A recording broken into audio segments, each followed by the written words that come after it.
pulling up. Gonna sit down with Chris Eimer, longtime friend, and talk about all things from 90s street racing to Formula Drift. Here we go.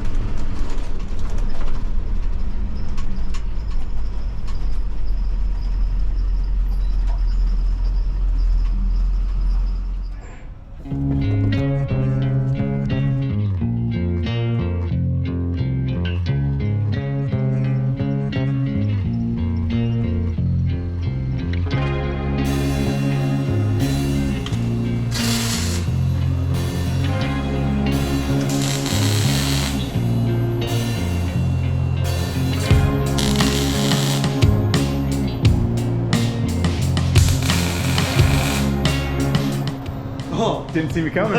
What's up, man? What's up? Good to see you. Yeah, you too, man. Yeah.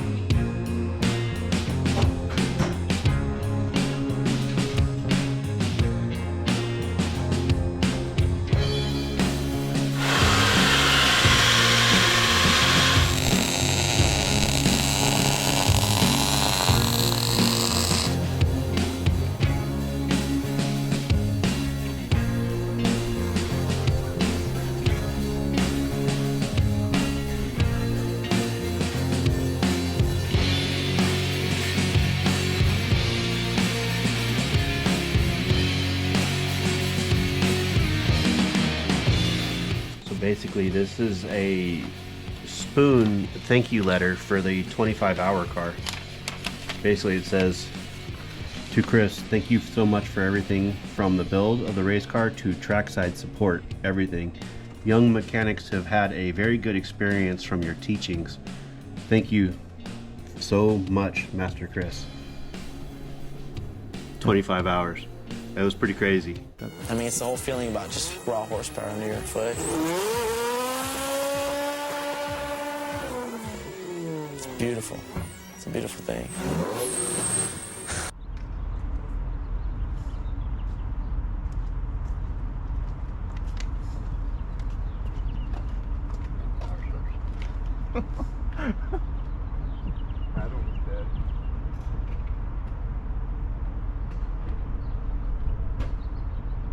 So I hit the record button, which means, and you gotta pull this, just pull it to you, right? And then keep going all the way. It's kind of got to be. I don't know how I feel about this that close. Really?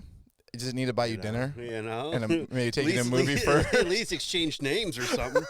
You know, we could do the simple part. That's Mike Jones. Oh, that's Mike Jones? All right. Fair enough. Yeah, feel good. I feel good. Got a helicopter going over. Doesn't really matter. We're in a school bus.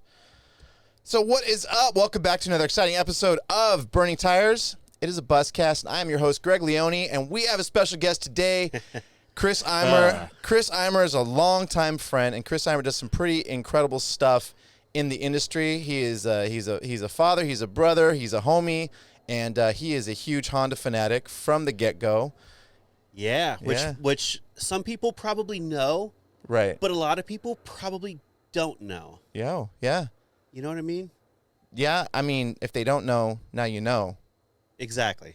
I think exactly was the line after that, I'm pretty sure. Yeah. That's what Biggie said. I mean, right? they kind of get it if I roll up in the Type R, but Right. normally I drive a truck. Right. So they just think I'm another guy that just works on cars. So I just random cars. I drive a school bus, so they just think I'm Otto from The Simpsons. I don't know. I mean, maybe. My old neighbors hate that. Literally, Yeah. like my old neighbors in the city, they like tick me, and they don't know. They just think I'm a school bus weirdo. You know, I'm always curious what my neighbors think too, because I live on a street that's pretty quiet. Right. And then I roll up with the Type R. My wife's car's got exhaust. We have off-road cars. Like, we just make noise, right? And the neighbors think you're selling dope or what? Well, I don't know if they think I'm selling dope, but I guarantee you they wonder what the hell I am doing. Like, who is this guy? And why did he move to our street? And none of them ever come up and ask questions? Not one will say a word to me. The only neighbor that'll talk to me is the guy next door to me, and it's because he has the same stuff going on. Oh, really? Like, he's into off-road and this and that. So, like, we get along, but outside of that, nobody says a word to me. Damn. Not a word. Are they old? No. No, they're just normal. Normal people. Yeah. Everybody, you know, gives you, like, the wave and stuff when you go by, but you know it's, like, the wave with, like, the middle finger. You know? Like, hey, and then you pass, and then boom, there it is. That's what I was waiting for. Well, I mean, what? Yeah, no, I feel like that's probably why my entire neighborhood growing up hated me, I'm pretty sure. Oh, 100%. I remember. Yeah. Do you remember? Like I don't remember specific events on why they hate you, but based on the things that we were doing, I can imagine why they hate you. Right. Because I would hate you if you were my neighbor. You remember, Billy, right? Yeah. So Billy's grandparents didn't know who I was, who would drive by their house with open header at like 3 a.m, but hated me. And Billy would always say, if my grandparents ever figured out who you are, they would probably kill you. Man, speaking of that kind of stuff, like 2, 3 a.m, there's this one time that sticks out in my head on any time something talks about like coming home late and crazy. Right. Was we were coming back from Palmdale and we were in the blue and white CRX and like the motor was going south or something, right? And we were doing like 90 up Euclid to your house. And it was like, it had to have been like 3, 4 in the morning, and you didn't want it to die. So the RPMs had to be like 4K plus. Right. And I'm just like, oh my God, we're doing this right now. All right. It was smoking like crazy. Oh, that's what I'm saying. Like it was going south. We just had to get there. The thing I remember from that is there's a bump on Euclid, and I remember launching it off the bump. 100%. Yeah. Yeah, that little like where it steps up, plateaus and steps up. Like yeah. I remember catching air, wondering like, are we gonna hit the upside of the other part? Yeah, well, here we go. And didn't we make it like to the driveway and it just completely exploded? Oh yeah, we made it to your house, to your driveway. But we had to push it like up the driveway or something. I don't remember the exact where it stopped, but we were at your house. That's a good day. Yeah. That's a good day. Right? As long as you make it home. Well, as long as you made it home. Yeah. Oh man. So many of those stories. Right. So let's roll back. Let's go to the beginning. Okay. So let's start with you and your beginning. So what was your genesis into cars? Like from like a young age? I was always into as like a kid, I was always into cars, right? Like Hot Wheels, Legos, etc. RC cars was probably my first like thing of customizing and building and working on by myself, like mechanically, Right. like learning how a motor works, how the gearing is, how the suspension works, taking it apart, doing this, doing that. And then from there, it's just kind of like snowballed, Right. I really have never really wanted to do much else than something related with cars. Right. Like in my head, I mean, even asking my mom, like, what has he always wanted to do? She'll tell you, oh, cars. Right. And here I am. And here you are. Yeah. So then you're 40 plus years old and still messing with cars. Still plays with civics. It's epic. Yeah. Whatever. Whatever. They're still cool. Yeah. Coolest one I got. Yeah. John Cena likes civics too. He's got the same. Yeah. He's You got know the what? same one. I saw that floating around. Yeah. I was kind of like, I don't know if I believe it, but It blew my mind a little bit. Yeah. Yeah, because Mia loves John Cena. Like, really? She'll come in singing the John Cena song and just be like, da da da da. I'm just like, and I don't even know where she got it from, but she just, like, randomly. Yeah. Yeah. It's interesting. So basically that's where it started before I could drive, obviously, Right. and then, as a kid, we did a lot of like off-roading and stuff, and my stepdad had a Baja Bug, Right. and that was my first like introduction into actually driving a car. Yeah. I was probably like 14, 13 at the time, Right. Had to learn how to drive stick because it was a Bug. Right. And then from before there, your Integra, right? oh yeah, way before. And then in like high school and stuff, I hung out with a lot of guys that were into like muscle cars. Okay. Initially. Right. I was the only one in like that group of a couple of guys that was into Hondas. Right. And they could never figure it out. I don't even know if I could figure it out. It was just something that I liked, I liked the look of it. I liked the everything, Yeah. It's just something that I think if there's I don't know if there's a mindset that does that, but it's just, there's something that draws you to that side of it. It's like, because there was a complete divide. 100%. Yeah. 100%, and they're like, funny thing, seeing the nitrous thing, they're throwing and 100 shot of nitrous on a Mustang, Right. and that's like no big deal. But you threw 100 shot on a Civic at the time, And you were and just you were like doing this. Yeah. Am I gonna make it, or is it gonna blow? Yeah. Either way, it ain't But gonna it's- make it another one. But it was fast while it lasted. Yeah. And it was always the underdog, and I don't necessarily know if that had anything to do with it, Right. you know, or it was just maybe it was just simply the styling of them. Yeah. I just like took to it, Right. and then turned 16, got my license, got which was still fairly new at the time. It was like a 91 or so. 91. Integra. DA, yeah. Yeah. The white one. Yeah. And then I think shortly after that is when I kind of met you. Yeah, let's talk about that. Let's do tell we that really want story. to? Yeah, I think so. I think it's Okay. You know, like So I think I don't know if I even knew. I didn't know you, right? But I knew all of some of your friends, right? right. And so And you're talking about like the Speedworks guys and stuff. yeah, right? I'm talking about Speedworks guys, and I guess I'll tell the lead up. Let me tell the lead up of how it all went down. Okay. So I was in the Marine Corps. I was in boot camp, and my sister told me that she sent me a letter, and she said that some friends came by asking about me, and she figured that they weren't close if they didn't know I was in the Marines. So she was watering the lawn in a black dress, like and it was like summer, but she was in some black dress, she said. And she says, "Oh yeah, I just told them you died in a car accident." And I was just like, I read this letter in boot camp, and I was like, what's wrong with you?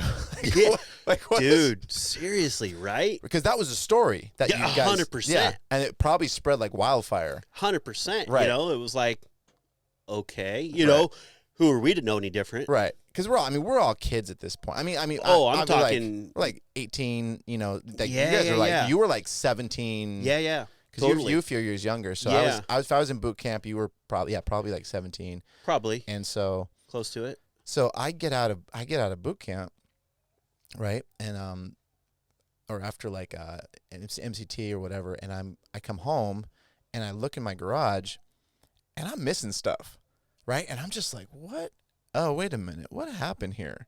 And I'm like missing all this stuff. And so I was just like, somebody came in my garage and took stuff. And it was like a turbo manifold. It was like an HKS turbo manifold. It was like these big like exhaust pipes. I don't even remember what the stuff was these days. It was some nitrous stuff, and it was like, you know, just kind of mix match stuff, but identifiable stuff, right? Right. It was like, I think it was like whatever. But so I was just like, all right, I'll play it cool, and I'm gonna kind of put the word out like I was gonna look for this stuff. And so then somebody told me, "Oh yeah, I think Slamball has some stuff like that. He has 2 exhausts. If you want to hit him up to buy them." I was like, "Oh, sick, thanks, cool." Yeah, yeah. And so that was the first person. I was the first person, and then I rolled down to, and then I went to Slamball's house, and I knocked on his door, and he turned pale as soon as I knocked on his door, because you remember me back then. Oh yeah, I like, you didn't mess with me. Right. Yeah. And so Ninja and whatnot. Oh, like God. it was just, you know. you don't, yeah. You just don't. And so But when you're dead, when you're dead, it's like, you know, you can mess with you. I mean, you can haunt my dreams all day long, but that's it. And so, yeah, but I didn't even think about it like that. Like if I was alive, there was no way anyone would have come in that garage. Oh, no. Right. Never. And so never would have even thought about it. Right. And so, and I don't think of it now, but I feel like people tell me I was scary back then. Like if you cross me, it was like, you know, like I don't know. My take on it, I wouldn't necessarily say like scary and like an aspect of like, oh, don't look at you or don't do anything like that. But it was my perspective of it was like just somebody that you don't want to cross. right. You know, like Right. But if I'm dead, But if you're dead, well, Game on. you know, Right. so then Slimeball rolled over on Ryan Hind, Yeah. Right. Wow. Yeah. like really quick, like in tears. Right. I was just like, oh man. man. And then and so Yeah, and Ryan was like, Ryan wouldn't roll over on you, right? So he was like, I'll just gonna get the Dude, stuff. some of this stuff that like you're saying right now, this is my first time hearing this. Oh, really? Yeah, like we've talked about it, periodically through the years, but never like to like the step to step. Right. And so he was just like, I'll get your stuff, right? And so he kind of like, he's like, I got to go get it. It's at my buddy's house, right? And so he like disappeared and came back, and he brought all the stuff back, and then I taxed him hard.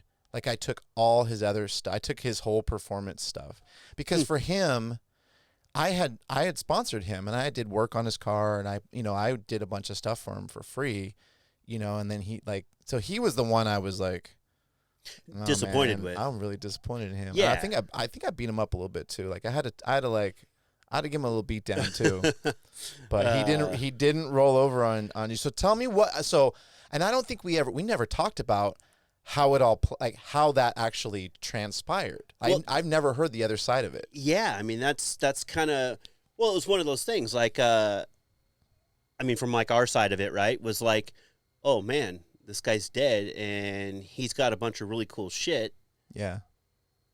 In his garage. Right. Yeah. That we know was able to get, Yeah. We're kids, right? Totally. Yeah, I did some of the dumbest stuff. Yeah, we've all done some dumb stuff. Literally, yeah. Right. So it was like, right. What are they going to do with it, right? Right, exactly. So, right. Let's go get some of this stuff. Right. Either use it. Yeah. Or make some money. Yeah. One way or another, right? Yeah. And that's that's the skinny of it. Right. So the three of you rolled up. At night or something. Yeah, at night, and just kind of like rolled in, and we're pretty sleeper about it. Grabbed a couple quick things, that wasn't like making too much of a scene. Let's say, stuff that you could carry out real quick, right? And that was it. It wasn't really like a shopping spree. Was it? Which it could have been. It could have been, yeah. Because I had could have been. There was a lot of stuff, but it was like, what can you carry out without making noise? That's valuable. That is useful. That had to be so sketchy, though. Oh, totally. But right. I mean, yeah. I feel like we did sketchier stuff, though. Yeah. Yeah. So I feel like that wasn't even that bad. No. Yeah. Not in like the scheme of things, right? Not in the scheme of things, right. Totally, right? So. Like in the especially like again going back to your dad, right? Yeah. Like if you were still alive and breathing and you were just gone vacation and we rolled up in there and did it, like I feel like that would be sketchier than like because your mom and sister seeing some little hoodlums run in their garage and then take off with some stuff. Oh well, whatever, right? Whatever. But I feel like that the code that we had was like there was like a respect code, and it didn't matter if somebody passed that wasn't like your homie. It's just like, all right, fair game. You know what I mean? Like I feel like that, but if somebody's alive and they're into the same thing that you're into, not in a million years would you ever take from somebody who was like, right? Oh, so no, there's no way that would have happened, right? If we had any indication that you were truly just gone, right? Because we took cars and we took like stuff that like didn't or whatever parts and things that had nothing to do with anyone fixing up their car. It's like literally like one of my homies, and this is like related. It was like one of the homies broke his throttle body, or he had like a nitrous backfire, and it was like we're going to Palmdale the next day, and so at like 2 a.m. we went out and like popped a hood and took a throttle body off like a GSR, off of like off an Integra, right? Yeah. And it's like we just unhooked everything and like literally in a carport, because that's like if you live in a carport, like I'm sorry, but you have zero security. Like yeah, seriously. But you know what though? I think nowadays it's kind of different. It's not like that.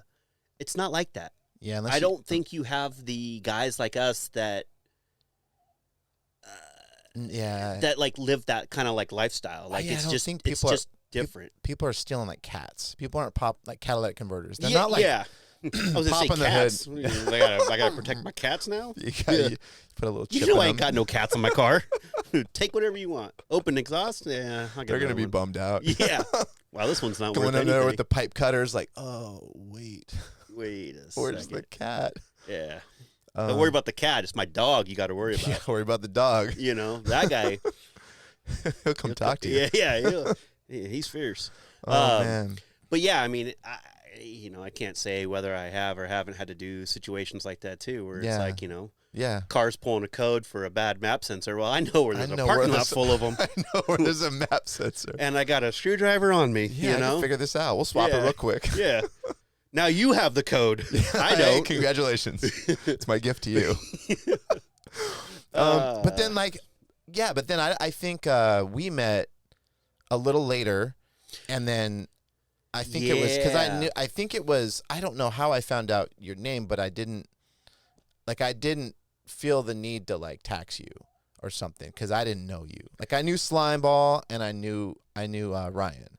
Yeah. And so I taxed both of them, but like So I feel like a lot of that stuff. So at that time, I was still hanging out with the guys that were kind of the muscle car guys, right? Right. So I was a part of the scene and going to like the coffee shack and Coffee shack all was a that vibe. stuff, which Yeah. is where everybody would hang out. Right. But I was kind of like still like on that side of things. Right. So like I had friends that were into imports, Slimeball, Yeah. Ryan, this and that, but Yeah. I wasn't that deep into the import scene, let's say. I think it was Coffee Shack that we met. That we Oh, ended up like talking, and all the Speedworks guys were there, and I think we ended up wrapping out. We're like one of those like late night hangs after everyone bails, and I think we became friends after that, and I think I knew that you were part of it, but I didn't really care. You know what I mean? Like Yeah, it wasn't you it wasn't got your that stuff back. yeah, it wasn't that big of a deal. You know, I think and then we were just like homies after that. Yeah, Yeah, because you knew your shit. I knew my shit. Yeah, Yeah, and I and you knew where to acquire things. right. Like you need a trans. Oh, well, this guy's got one, Right. or this place has got one. You know, Right. and I didn't have any of those connections, so it was like, all right, this guy knows where and all his stuff is. and I'm a good wingman. Well, you know how that And works. so are you. Dude, let's not even go there. We Okay. ain't got time for that. Let's stick with cars, huh? Oh, man. I have thoughts about that stuff all the time, but whatever. Moving on. Yeah, Yeah. like at the time, it's not like it is now where you can basically order a car online. Right. You know, it Or was anything, like, or really anything, right. anything, right? It was Yeah. like, oh, I need to get a B16 trans. Yeah. That is a Japanese trans. Right. Well, okay. I knew where to get it. Yeah. You know, what? Right. Where do I find this? Right. Such JDM trans that I need. Yeah, and I think we were homies because you were the only other one in the area or in Speedworks that had a DA. Yeah. Yeah. Yeah. And I yeah. was just like, dude, DA. You we're know what? homies. Actually, Derek ended up getting one. Remember? Oh, the GSR? He had it was like the No. same, but it was like a 93. Okay, yeah. But it was kind of later in the situation. Like Right. it was later 90s. But he didn't flex it really. Like, I No, think he not to the degree of like say you or I, like no one piece headlights, no Yeah. super slammed beyond belief. Yeah. You know, Scraping road reflectors. yeah. Stripped out interior. Yeah. You know, Yeah. I'd say I'm the only person, but it's totally not. Everybody did it. Take a perfectly good car that some grandma owned, and then just rip everything out of it, and just roll 2 seats, a dash, and 2 door panels. Right. And you only needed the door panels because you either needed power windows. Right. Well, you cut the shit out of yourself if you would open the door. Yeah, And exactly. have all like that like exposed. that's what you needed it for. What's funny is you could rip everything else out, but it didn't look clean if you didn't have door panels. Right. For some reason, that made or break how Yeah. clean the interior. I remember my mom will still tell this story where she's like, one day she drove my Integra to work because something was wrong with her car or something. Right. And it was like, she's driving down the 57 freeway in this thing that's got, at the time I had like headwork, cams, all this Right. crazy stuff, right? The thing would barely idle. Oh, right. Yeah, I Not Billy remember. Idol, but barely idle. Barely Idol was playing Billy Idol. Yeah. Yeah. But then, like, even the plugs in the floor were missing, and she's like looking down and seeing the ground. She's like, I just can't believe that I drove this thing to work. And I was like, but was it fast? You know? Did you get on it? Yeah, did you really drive it? Yeah, right? Yeah, your mom's cool. Your mom's always been really supportive, you know? You know what she actually drove one time, and I was mind blown when I had the red hatch, and it was Prelude with turbo, EK, and it was like a low 12-second car. Right. And she drove it around like to the grocery store and stuff, and I was like, okay, you're cool. Right. Yeah. You're cool. Yeah, because she could drive a manual. Crazy double disc clutch, like not the easiest thing to drive. She's like, no problem. Yeah. Yeah. I'll drive this downpipe only turbo Civic. Yeah, I'll drive it.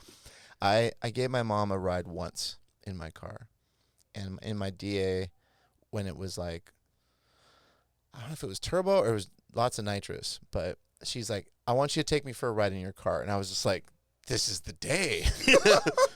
I've been waiting years for this to happen. I was just mind blown, right? Because I was like, all right, let's go. So we coming down Euclid into Fullerton, kind of right where we shot the MTV thing where I'm racing Eugene, that same stretch of road. I come down flying. I hit the nitrous, and we're doing like a $140, right? We're full tilt, and she is just like flying down. Didn't scream. Was just like super calm, and flip around, and maybe did another like short pass or short jump from the light coming back. And drove all the way back, and she's like, "All right, cool. That's. I never need to do that again." Right. It's like it's like they're interested, but they only want to try it just a little bit. Right. It's not all the time. She said, "I just wanted to say I rode with my son in his crazy car." Exactly. Right. Yeah. I kind of feel like that's the thing. You know, it's the moms, right? The moms, right? You know, love us, hate us, but they know this is our passion. Shout out to our moms out there. You know. Yeah. Seriously. Right. Yeah. The ones that really endured it all. Oh, they really, they were our biggest sponsors. 100%. 100%, yeah.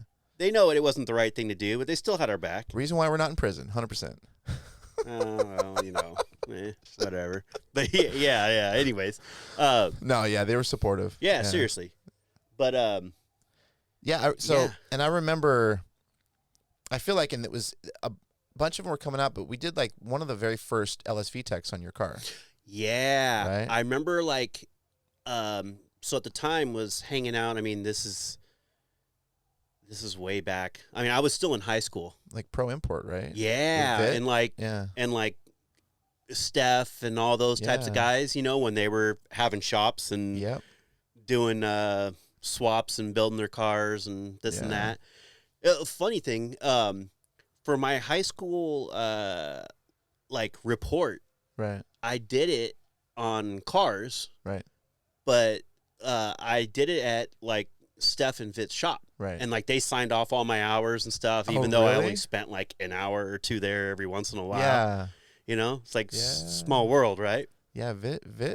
I mean, we still see Steph at the Formula Drift events but it's like it's so crazy. Yeah. Vit just got out of prison not too long ago. Do you know that? Yeah. I actually know somebody that saw him and was like, "Oh, I seen him in this and that." And yeah. Charles sitting with Charles, and he was talking about Vit got out and he wants to build a car, and like Charles is like, "It's not the same anymore. It's a whole different game."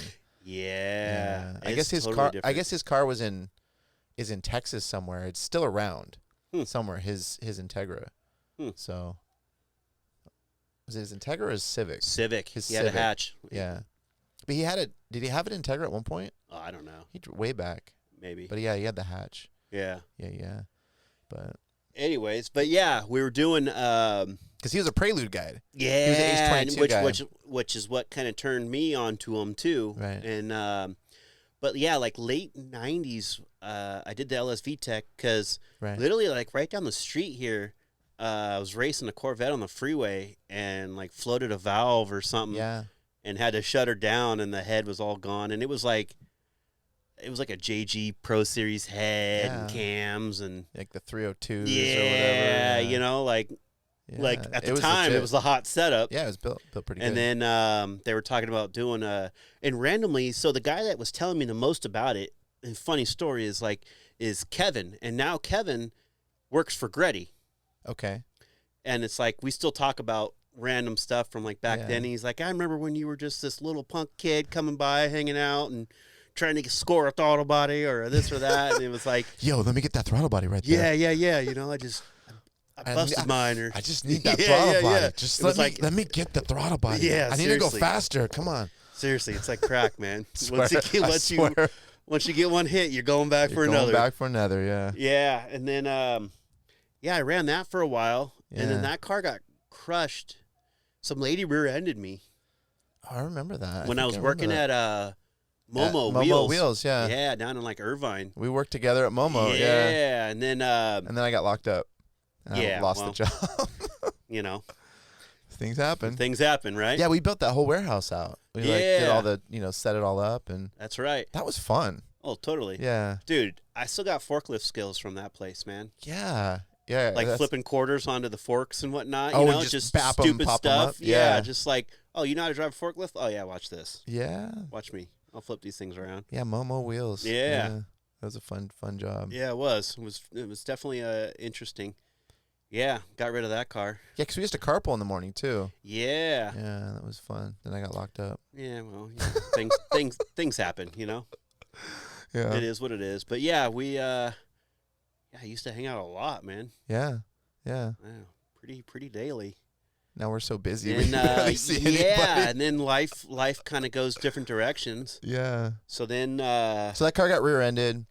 Rear-ended, and that's one of those things where like it got totaled out, and so, you know, at the time, being scandalous, it was like they gave me money for the car, right? And then they were like, oh, you know, we're not going to pay you for these parts, so you can take them off. So I was like, yeah, all right, cool. Watch this. Just to nothing. Yeah, literally the thing was like on some crappy like DX Civic stock suspension, right? Donuts all the way around, no motor, no nothing. Like if something could get made money on that wasn't wrecked, it was already gone. Yeah, right. Like the person that picked up the car was probably like, is this a theft recovery or is this car crashed? You know, it was my mom's sitting there watching all this stuff, and she's like, "You're not going to get in trouble for this, are you?" I'm like, "Yeah, well, no, no. It said take off what's good, so I did." That's awesome. Yeah, that's awesome. And then, but you had your hatch still. Yeah. So then I got the 96 or 97 hatch. Right.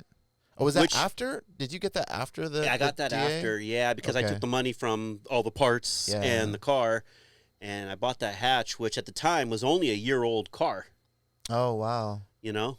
Damn, that was 90. Yeah, that was like 90. So it was like a 97 or 98 or something like that. Anyways.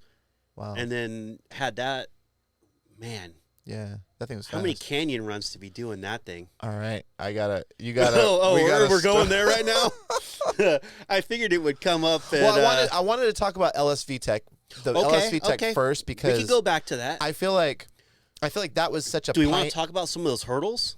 The pioneering moment. Well, I'm gonna explain what LSV Tech is. So LSV Tech is, there's a motor that came in the Integra. Your factory motor was a 1.8 liter. But it wasn't VTEC, and at the time those cars came out, the VTEC wasn't even out yet. There was a 92, the GSR had the VTEC motor, but it was a 1.7, and it was super rare. It was super rare, right? And you can get B16s, which is the VTEC part of the LS VTEC, which was the head, and run those all day long. But no one was putting the VTEC head on a motor that never had a VTEC. Head on a motor. The head never came on this motor, but Honda does things very similar. So they build things with like a very similar profile. And so the architecture of the block was like 90% the same, right? Stuff was interchangeable. Cam gears were interchangeable. You can run the same cam gear on the Prelude. On the H22, H23, B16, B18. So the parts interchange for the most part. You got to know which parts interchange. Yeah, you got to know which parts. But yeah, I mean, at the time, putting that on there was like mind blowing. No one was doing it. Nobody does it. Yeah, there was probably only. I mean, it's hard to say at the time because we didn't have the internet to be like first ever. I felt like we were the first ones doing it. I feel like there might have been at most maybe a handful of them. So At most. but I remember we got the head. And it doesn't even mean that they ran right. They were just done and it ran. Right. So we got the head, and then we had to drill out the head, right? We had to drill out the head for the dowels. for the larger dowels, right? Was it? No, because the dowels on the one motor on the front side and then on the head, they they're needed to be on the back reversed. side. Yeah. It was they were flipped, Yeah. and so we had to drill the head. We had to tap off the oil drain Yep. or the oil pickup Yep. because then we had to bring it in from somewhere Run a else. separate line for it. Yeah. You know, we had to go like TMR and get line for it. Yep. Yep. TMR. And then it was like, cool. How do we make VTEC work? Yeah, we surfaced the head, and then we did VTEC on like on a button at first, didn't we? Yeah, which is the worst way to do it. Does not work. Yeah, because you didn't have an ECU for it, No, because at the time, right? Because You know. my car was I converted my car was B16 on my right? D8. So you had all like So the I knew- JDM stuff. So I knew how to wire it up and put it on, like make the VTEC work, but we were just like out of budget, I think, doing your car. Well, totally. I mean, it was like I feel like buying we were- one part at a time and we were- figuring out, okay, cool, this is the next part we need to buy. We were always out of budget. That's like Well, life. yeah, right. Oh, I got enough. I'm not gonna eat food for a month so I can buy. Yeah, I mean, at the time it was, and the literature for all this stuff wasn't there, Right. You couldn't just Like- go online and Google search what pin VTEC Right. was in this certain model year of the car or Right. whatever the case may Right. be, right? and So we had to look at these. You know, you had to go to like the junkyard right. and look at the harnesses and literally like pin them out and go, oh, my car's missing this pin, and then be like, oh, well, that must be them. Right. And Well, then you that- had to rape the harness because you needed the pins because you didn't just go to like Rywire and get Right. new pins and make your own wire. It was like, nah, Right. I Yeah, gotta you had to cut this pull guy all the off, pins out. de-pin it, Just so you had the leads. so that you had the 3-inch section to where you could then from there go further. Because we didn't know we can just get amp pins and like hit the crimper and any of that stuff. We were Right. it was way Yeah. later. Yeah. I'm over here still soldering and whatnot, you know. Right. But that actually led up. So I worked at a place for a little while. After that, it was HCP. They made motor mounts, Okay. and we'll go back to the LSV Tech, Yeah. making like tucked harnesses and stuff. Right. But it all stemmed from doing that because Right. it was like, if I already got to modify this harness, right? Like, let's at least show it up some. Yeah. 'cause You know, let's you- tuck. Yeah. Oh yeah. You tucked your Totally, harness, like, too. you know, hide the wires for the injectors to just pop up. All Right. the, Yeah. if I had to go in and do some surgery, like, you know, Right. let's do it right. But that was, I mean, it was when people weren't even doing that. No, people No. were doing wiring to do things like VTEC Right. or some type of boost solenoid or Yeah, something of but that nobody sort. was but, tucking stuff, and but no one was no, like, like hiding them to a Right. degree. You know, maybe there's probably, I'm not gonna say we were the first, but definitely it wasn't mainstream right. for sure. I remember always running stuff through the fenders, like depinning it, running it through the fenders, and like pinning it so you didn't see those headlight wiring. Right. That was just standard. You had to do that. Yeah. Yeah, and like now you You buy a kit, buy a kit, Yeah. straight up, right? get on Rywire. you know, Yeah. shout out to Ryan out there. Yeah, What's up, Ryan? seriously, man. Seriously. Yeah. But let's see. So then the LSV Tech, and then what did you end up running for? How did you end up getting it? So I remember we tried at the time. There was the VTEC controllers, Right. but the problem was, I remember it is we thought that would work. You had like a Fields, Yeah, Fields yeah. VTEC controller. Yeah. Yeah, because we can do fuel and we can do the Right. VTEC. But you know, now knowing what we know, Right. like that was just altering the signal. coming in from There the was map still, sensor, yeah. I was still not having a signal to start with because But I didn't have an ECU. But it ran good. I remember after that, right? It ran really Yeah, good. It was yeah. fast. Yeah, Yeah. and then I finally had some money, Yeah. and I ended up buying like a B16 ECU because it was one of those things where, you know, even though it was very primitive, I still knew that like you can't just put a B16 ECU on an LSV Tech and it run correct. Right. Well, Like it would run. I think That we air put one fuel's of, not going to be right. we put one of my chips on it. Right. That I did with Eric of Eel Prototypes. Yeah. Yeah. And then it started running good. You know, Right. then it was like, okay, this works. Right. Sweet. And that was fast. Yeah. Then it was fast. Right. I'm trying to remember, we would go out to the street races all the time. Oh man, at least And- 4 times a week, at least. And I feel like it was like the Orange County, there was like an Orange County street scene that we would hit up.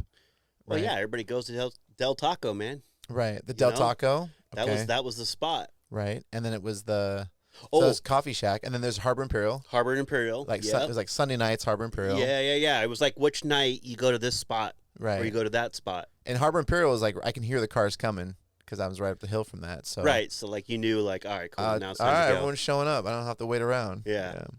And then Coffee Shack, and we'd run like 4 lanes from Harbor Imperial. We'd run like sometimes we'd go into we'd get into Compton. Remember those nights we we'd be go.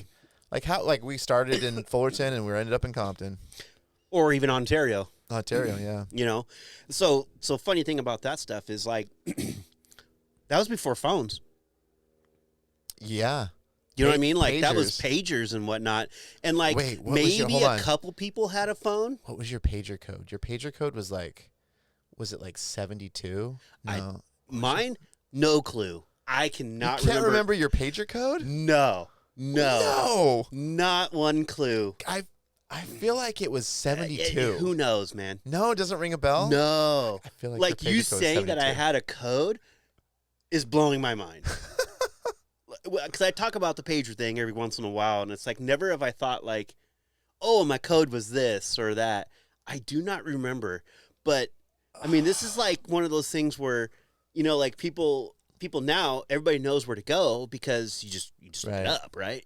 You just find some forum or So for our or you younger become- listeners or viewers, right? So a pager is a little black electronic box that has an analog readout that's just no digital. Like it was like just a little no digital, right? Digital readout. It was digital. Not yeah, analog. yeah. What am I not saying? analog. But it's this little box, and it would beep. They call them beepers, but it was a pager, right? So it would beep in your pocket. You'd wear it much like this, and you'd pull it out. Or if you were, if you're like a drug dealer, or if you were like It was on your a belt. player, you had like 3 of them. Yeah, because one was for your bitches. Yeah. And one was for the deals. Yeah, right. And just so- one was for everybody else. Yeah, one was for the family, from Mama. Mama Yeah. gotta have that number. Yeah. And so you would, So you didn't have to look. right. Like if Mama's paging, I gotta go. I gotta go. Right. Yeah. And so you'd pull them up, and you would like look at the number, and then you'd find a payphone, right? And they were everywhere, The number or a message right? Or a You message, know? because it was coded, because it was coded. and it would right? come from, and you would leave a number, whatever your code number was. Yeah, when you called the pager, You you, had put- to just leave a number. It Right. didn't know who was calling it. Right. So that's why you would leave the number, and then you would put like was it number and then star or pound or whatever, and then I don't remember. And then you could do weird things. So you could leave messages or whatever. You can do all this stuff, and everybody had their number. You remember mine was 42. Yeah. That was my pager number. Was 42. I do. Now that we're talking about it, I do remember that. Do you remember your number, man? No, I don't remember my number. I think it's 71. Okay, Let's let's just go with it. Let's just go with it. So there was the time before cell phones. Yeah. So Right. like, which, sure, we're dating ourselves, right? Yeah. But Because I'm like, like for our younger could listeners. Yeah. So like going to Ontario, Right. which is like a kind of an unknown, that's distance from Orange County Right. when you have no communication of where, when, why, or what, Right. and you're like 16, and you're like, let's go to the street races. Yeah. Nobody in my family knew where I was going, Right. and B, I had no way of telling anybody other than like later. Later. Yeah, and then Yeah. like at the time, I remember one of my first times going was, I was like, I went with a bunch of guys, right? Yeah. But then typical situations, cops come, so come, everybody yeah. scatters. So here I am, like on a freeway, and like I don't even know which direction to go. Like, where is home, Did you pull out your Thomas guide? dude? Totally right. You keep a Thomas guide in the back of the seat. All right, so like I feel like it's like We need to go back on like what a Thomas guide it's is. like a '90s documentary, right? So Google Maps, right? So I get around with Google Maps. So do you, or Waze, or whatever. Apple Maps, which sucks, I hear. Anyways, so before that, we carried what was like the size of a very large Bible, right? just or like It was a Bible. or like War and Peace. It was just this huge book Right. that we would tuck behind our seats. It always behind the seats. Always behind the seat. And you would pull it out, and it had pages. It was a map book, and it would cover all of LA County area. But you would have to flip from page to page to page, and you would go on the index and find the address. Yeah. And it would tell you which page to go to, and you would open up the page, and then you would find there, and then you would look and kind of trace your route, and just flip the pages, and you'd have. Yeah. Remember, and like the pages had like numbers one way and like letters another, and it was like the grid, like to find grid, the address, like A1. Oh, okay, cool. Yeah. But it never said like you are here now. No, it never had a location. Yeah, so you had to know where you were. Yeah. Before you knew how to get where you got to go. I feel like we all kind of knew where we were most of the time. Yeah. For the most part. But I feel like the ones who didn't never came home. They're still out there. They're like, still out there. driving around. And like I think about that stuff, right? But like now, I wouldn't let my kid go out without that kind of stuff, like right. Yeah. But like I hope that they get some sense of direction, Right. because that goes a long ways without having the phone. Right. Like I use it, Right. but on a very minimalistic way. Yeah. Like I do it to check traffic, but then I don't look at it Right. after that. Like, okay, cool, it's going to be good. And I go. Yeah. Like I don't have it sitting there telling me how to get everywhere. How to get somewhere all you've day already long. been to that you know A how to million get there, times. right. Like I don't have it to go home from here. Yeah, I look at traffic too. Like I just want to know, am I screwed right now? Or do I need to hit streets? Or What's funny? That's it. What's funny is I there's ways I've been going forever, all around Southern California, and as soon as like I started using map apps and things like that. As soon as they started showing up, I would look at routes that I would take, and I'd be like, "Oh man, like I've never knew you can go this way." Like it would route you in some cool way, and I'd be like, "Oh man, that's there. What?" Yeah, like that makes way more sense than the way I went. Why was I doing it this way for 20 years? Yeah, right. So, yeah, no, street races. That's like, it's amazing we communicated. It's amazing that we all like found each other. Right, because we're talking like thousands of cars. Yeah. I mean, definitely a good portion of cars for sure. I think Streets load of cars. I think we communicated a lot better then. Like we had to be a lot more detailed about where we were going to meet. Yeah, that's and true. go. That's true. Like And timelining stuff. Yeah. Oh, we'll meet at the mobile at whatever 10 or whatever the case may be, right? And you knew if you weren't there at 10, you weren't going to find anybody. Yeah, because you didn't know where the next spot was going to be unless you got that page. Right. Yeah. It says like whatever the code is, right? Well, I don't think that the streets didn't really have code. You would literally have to get on somebody would be at the mobile payphone, right? And like you'd have to stop and call them back real quick. Like you would hustle. That was the time of like calling cards. Calling card. No, I had the little hack to the phones. Remember the paperclip hack? Yeah. Remember? So, a friend of mine, right? We'll leave it nameless. Cool. Worked at a like a dry cleaning place, right? And there would always, gentlemen would always leave their cards in their like pockets, and so he would just come up on them. Oh, like payphone cards or payphone cards. Yeah. And he would just come up on them, and it was like, oh man, this is one we're going to be using today. Oh, right, because it's just any use. It just has the code on it. Just you put in the code, you would just call. You would dial that number, and then you would put in the number that's on it, and then you would put the number that you're trying to reach. Right, because it was the 90s, and like 25 cents is like $4,000 today. Well, I wasn't rolling around with quarters, Dollar bills. Dollar bills, right? Yeah, you don't stick a dollar in the machine. In the payphone, right? Yeah, payphone. Ka-ding, ka-ding. Ka-ding, ka-ding. Yeah. Yeah, we had some tricks to bypass that. Now you look at a payphone, you're like, I wouldn't touch that thing. Well, you look at a payphone, you're like, this should be in a museum. Right? Why is this still here? Yeah, like, where am I right now? Yeah, you're usually kind of pretty hood if there's still a payphone. That's what I'm saying. You're looking around like, where am I right You're now? in Rialto. That's where you are. No offense.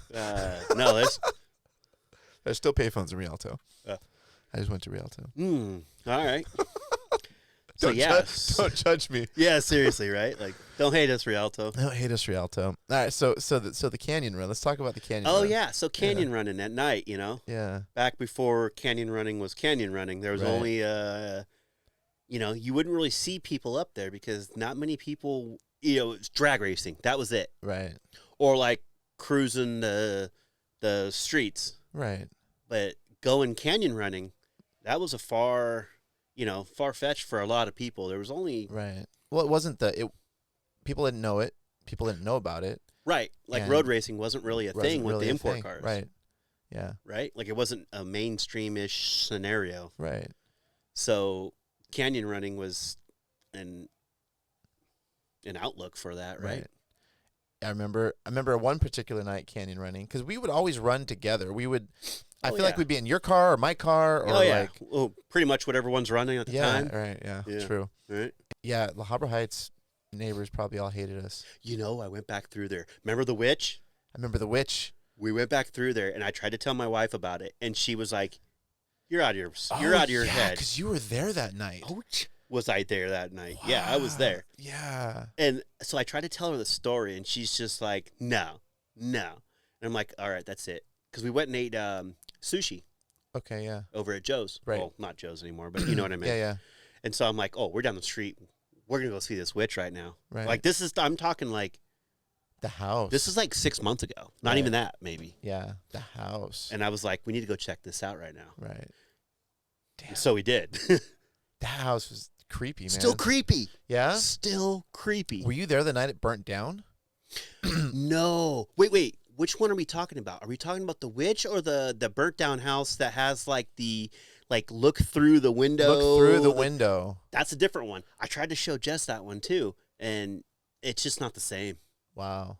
Yeah, that was one of the craziest nights. Which house had the witch? Which was the witch house? Remember the one that called us at like 3 or 4 in the morning? With I don't remember that guy's name. Jimmy. Yeah. Remember? Yeah. She called us and was saying something or doing something, just super creepy. And it was like, who's calling this guy at 3, 4 in the morning? Oh, but that house was in. That was. It was the others, but it's the other side of. No, the house was. I feel like we were at the bottom of the same house that we would go to. No, the house that burnt was the one we ended up walking through and all that stuff. So right? you went the night that we walked through. Yeah. And all the phones stopped working and whatnot. And the that weird. Were you with us in that weird room? It felt like the hand was coming down on us. Yeah. And we jumped out the window and ran. Oh, you were there. Hell yeah, I was there. Oh, I don't think you really went there too many times without me being involved. That's right. The witch was the one that lived on the other side of is it Beach? Or no, Hacienda. Hacienda, yeah. It's on the other side of the road. Oh, yeah. Back in the corner, remember? And you couldn't see the house because there was a bunch of trees around it and they had dogs or Yeah. You're like, "Oh, the witch house. We got to go to the witch house." Yeah. So we went and checked it out. And then randomly our phones rang and this cackling. Yeah. This lady was cackling and laughing. It freaked us, and Jimmy was freaked out. Oh, for sure. Yeah. For sure. Again, it was probably 2, 3, 4 in the morning. Yeah. Who's going to be calling us at that time? That Straight wasn't up, already with us. Straight up haunted houses. Yeah. Straight up haunted houses, yeah. Yeah. So let's go canyon running through them. You know what's funny is we're maybe similar age, maybe a little before.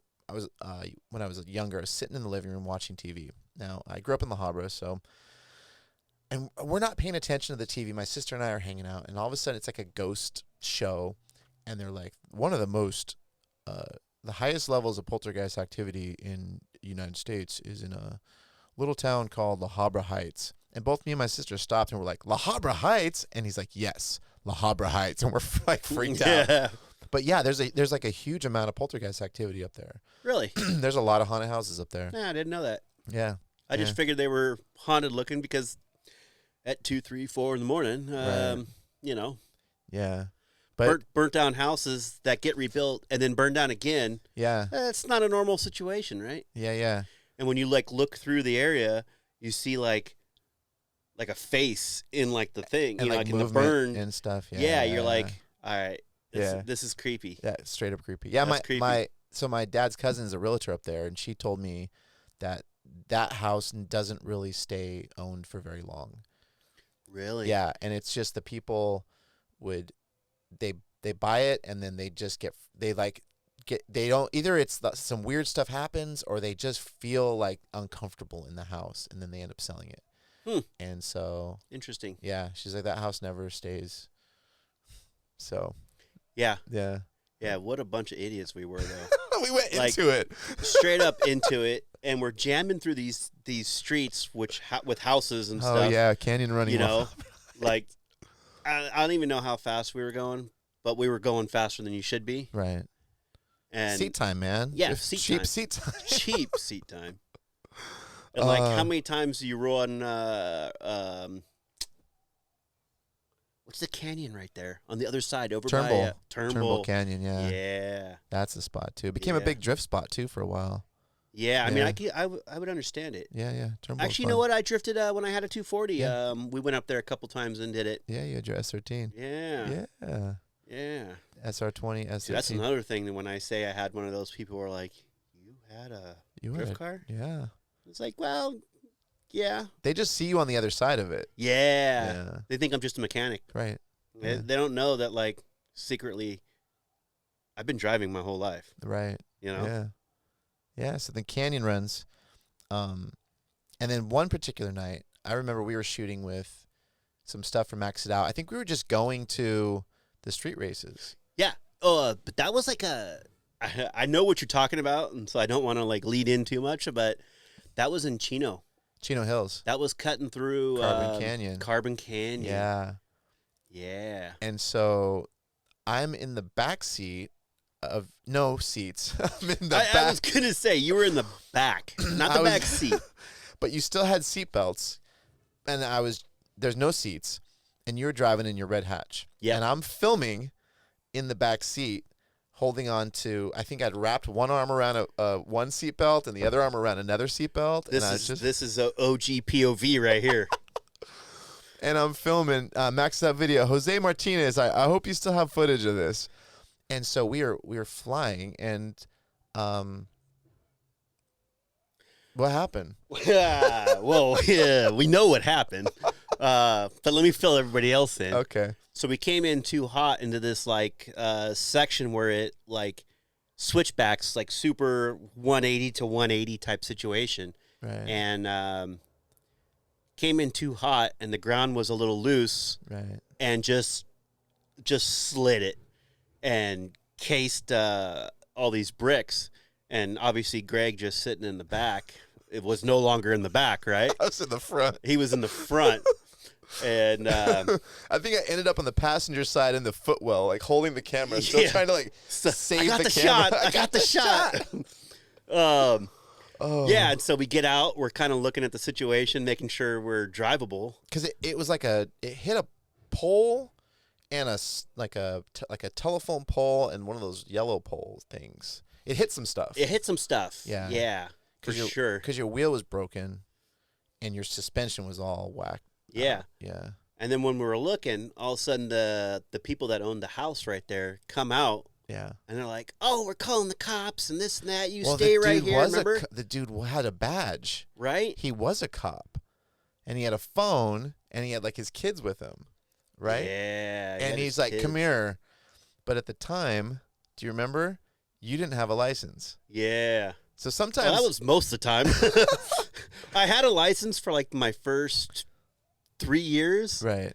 And then the next 5, it was vaguely there, vaguely not. When you live that lifestyle, when you live that, you know, that lifestyle where you're street racing and you're driving fast and you're, you know, having a good time, being young, you know, the law enforcement doesn't think too kindly of breaking every single traffic law, you know, just weird. I don't know why I would just super odd. I feel like, you know, we had it in control, but, you know, somebody thinks we don't. Yeah, the DMV doesn't take kindly to, like, excess of 10 points on your record. Yeah. What was your number? What was the most points you ever had on your record? So, I don't know. It was either 10 or 12. Yeah. So, like, driving on a suspended is 2 points, right? Yeah. One time, because I had numerous cars. Yes. I got 2 of them in the same week by the same cop. And he looks at me and goes, "Do you have any more cars?" And I was like, "Not that I'm going to tell you." And he's like, "All right, I'll see you next week." Right. You know, and like the next week, I seriously, I wasn't driving because I only had 2 cars at the time, and he took them both. Right. Because they impound it. So you're driving on suspend, it's like a 30A impound. Yeah. But there's ways around it. I got around it every time. Oh, really? Yeah, one time I actually had to wait 30 days.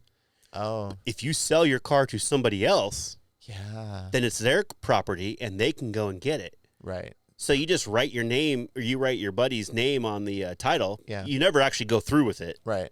But he just takes it down there and says, I just bought this car. Yep. Yeah. It's I want to get my I car. wanna get my car. Yeah. So like 3 days later, after an impound, you got your car And back. he doesn't need a release for it because it's His property. Oh, he gets a release from the He gets a police release. department, right? Yeah. Oh, Because cool. it's his. It's his, not mine. Yeah, that's awesome. Yeah. Anyways, let's not talk about how to do that. Yeah. So back to long story short. Back to long story short. Didn't have a license. Crashed the car. Yes. Sheriff or cop or whatever he was is standing out there with his family. Right. So with his phone out, yelling at us. Didn't have a license. I think I might have had a license at the time. I'm pretty sure I don't know. Hey, you know, It's a coin toss. it's a coin toss, right. Yeah. And so Let's go with you did. Let's go with I did. And the Max It Out video van pulled up behind us. Yeah. Right, because they were following and Yeah. whatnot. And We so were video shooting. we were video shooting, right? And so we walk up, and I just take the lead. Like, we just kind of walk up to talk to the guy, and I was just like, "Oh yeah, man." He's like, "Let me see your license and your registration." I was like, "Hey man, no problem." I said, "I was just, I just got out of control a little bit." He's like, "Yeah, the cops are coming and this and that." And I was just like, "Yeah, no problem." I'm like, I said, "This guy in the van just stopped to check out, check out to see if I was okay." And I was just like, let me go get that license for you. And I was like, I don't know if you had the keys or you had to do like a. I don't remember what. All I I remember. don't know if the keys might have still been in it. Probably still. I just remember, get in the van. I was like, Yep. get in the van. Yeah. Not creepy like that, but No. it definitely was like get in the van. Get in the van with no windows. You don't know these guys, but get in. There's free candy in the van and popsicles. Yeah. So, saying that, I already knew where we were going with this. Yeah, you already knew the deal. Yeah. So All of a sudden, the car that had the license in it, not really, got fired up and took off, and I was in this van. I think I fired it up and left with the door open. It's a possibility. And that thing drove a little sideways. I remember you went around the corner, and we went like a couple streets down or whatever and parked it. Did you guys? No, because I remember? dipped. I know, fully dipped, but I hit it in some weird parking. Yeah, not deal. that far from there. Because we went and picked you up. No, you didn't pick me up. John Sermon picked me up. Oh, okay. We met you at the You races. met me at the races, but I parked it so far back in the hills, and I don't know. You guys called John Sermon, or he hadn't left yet, or something, because it was right. This is before cell phones. Still, 98. Some people had them. You know what? There might have been. It was probably a little more common than previous stories. Oh well, Max It Out, I might have had a cell phone, but I don't think I had reception. Yeah. And so, but I remember I'm way back in the hills. I ditched the car in like a cul-de-sac, way back in the hills, and I didn't even know where I was. And I remember I ditched the car. I parked it nice, rolled the windows up, whatever, and walked away. And I'm walking in Carbon Canyon, kind of on the Chino Hills side of it, and I just there's no reception out here. No one's gonna find me. Like I'm walking the rest of the way. And all of a sudden, out of nowhere, John Sermon comes pulling up. He's like, "What's up, homie?" Oh man, good old John Sermon. He's man. like, "I got a burrito for you," something like that. It's like some tacos. He's like, "Yeah, I picked you up some tacos." And he came rolling up in his Accord, man. Rest in peace, John Sermon. Yeah, serious, right? So if you look, he's actually stenciled on the back of the bus. Like it's. Oh really? That's the little stencil of John Sermon. That's a good guy, man. Yeah, I John never Sermon. ever heard anybody say anything negative about that guy. That's a good guy all through, through and through. Anybody you talk to always has like a good story or he was just a great guy or all day long. Never anybody was like, oh, that guy did me dirty or nothing. Yeah, he'd randomly hit me up, be like, "Hey, I'm coming by, pick you up. We're gonna go skate." I was like, "All right, cool." We'd go all the way down and skate, and Yeah, we had a bunch of good. I remember my favorite story of John's sermon was he showed up at my birthday party, and he handed me a paper bag, and inside the paper bag was a porno and a 40. And he knows I don't drink, but he's like, happy birthday, brother. Porno and a 40. And I was like, why? He's like, hey, everyone should have a porno and a 40 on their birthday. I was like, Man, I remember going to one of your birthday parties as like, this was like, you were out of high school. I was still in high school. right. And it was like, oh, I'm seeing this chick. And then like an hour later, like, oh, I'm also seeing this chick and like, and this chick. And it was like, how are you keeping track of all this? I'm lost and you're trying to tell me about it. Well, I just like you were. I was hoping you would kind of herd them into different corners of the house, right? I was still a rookie at those ages.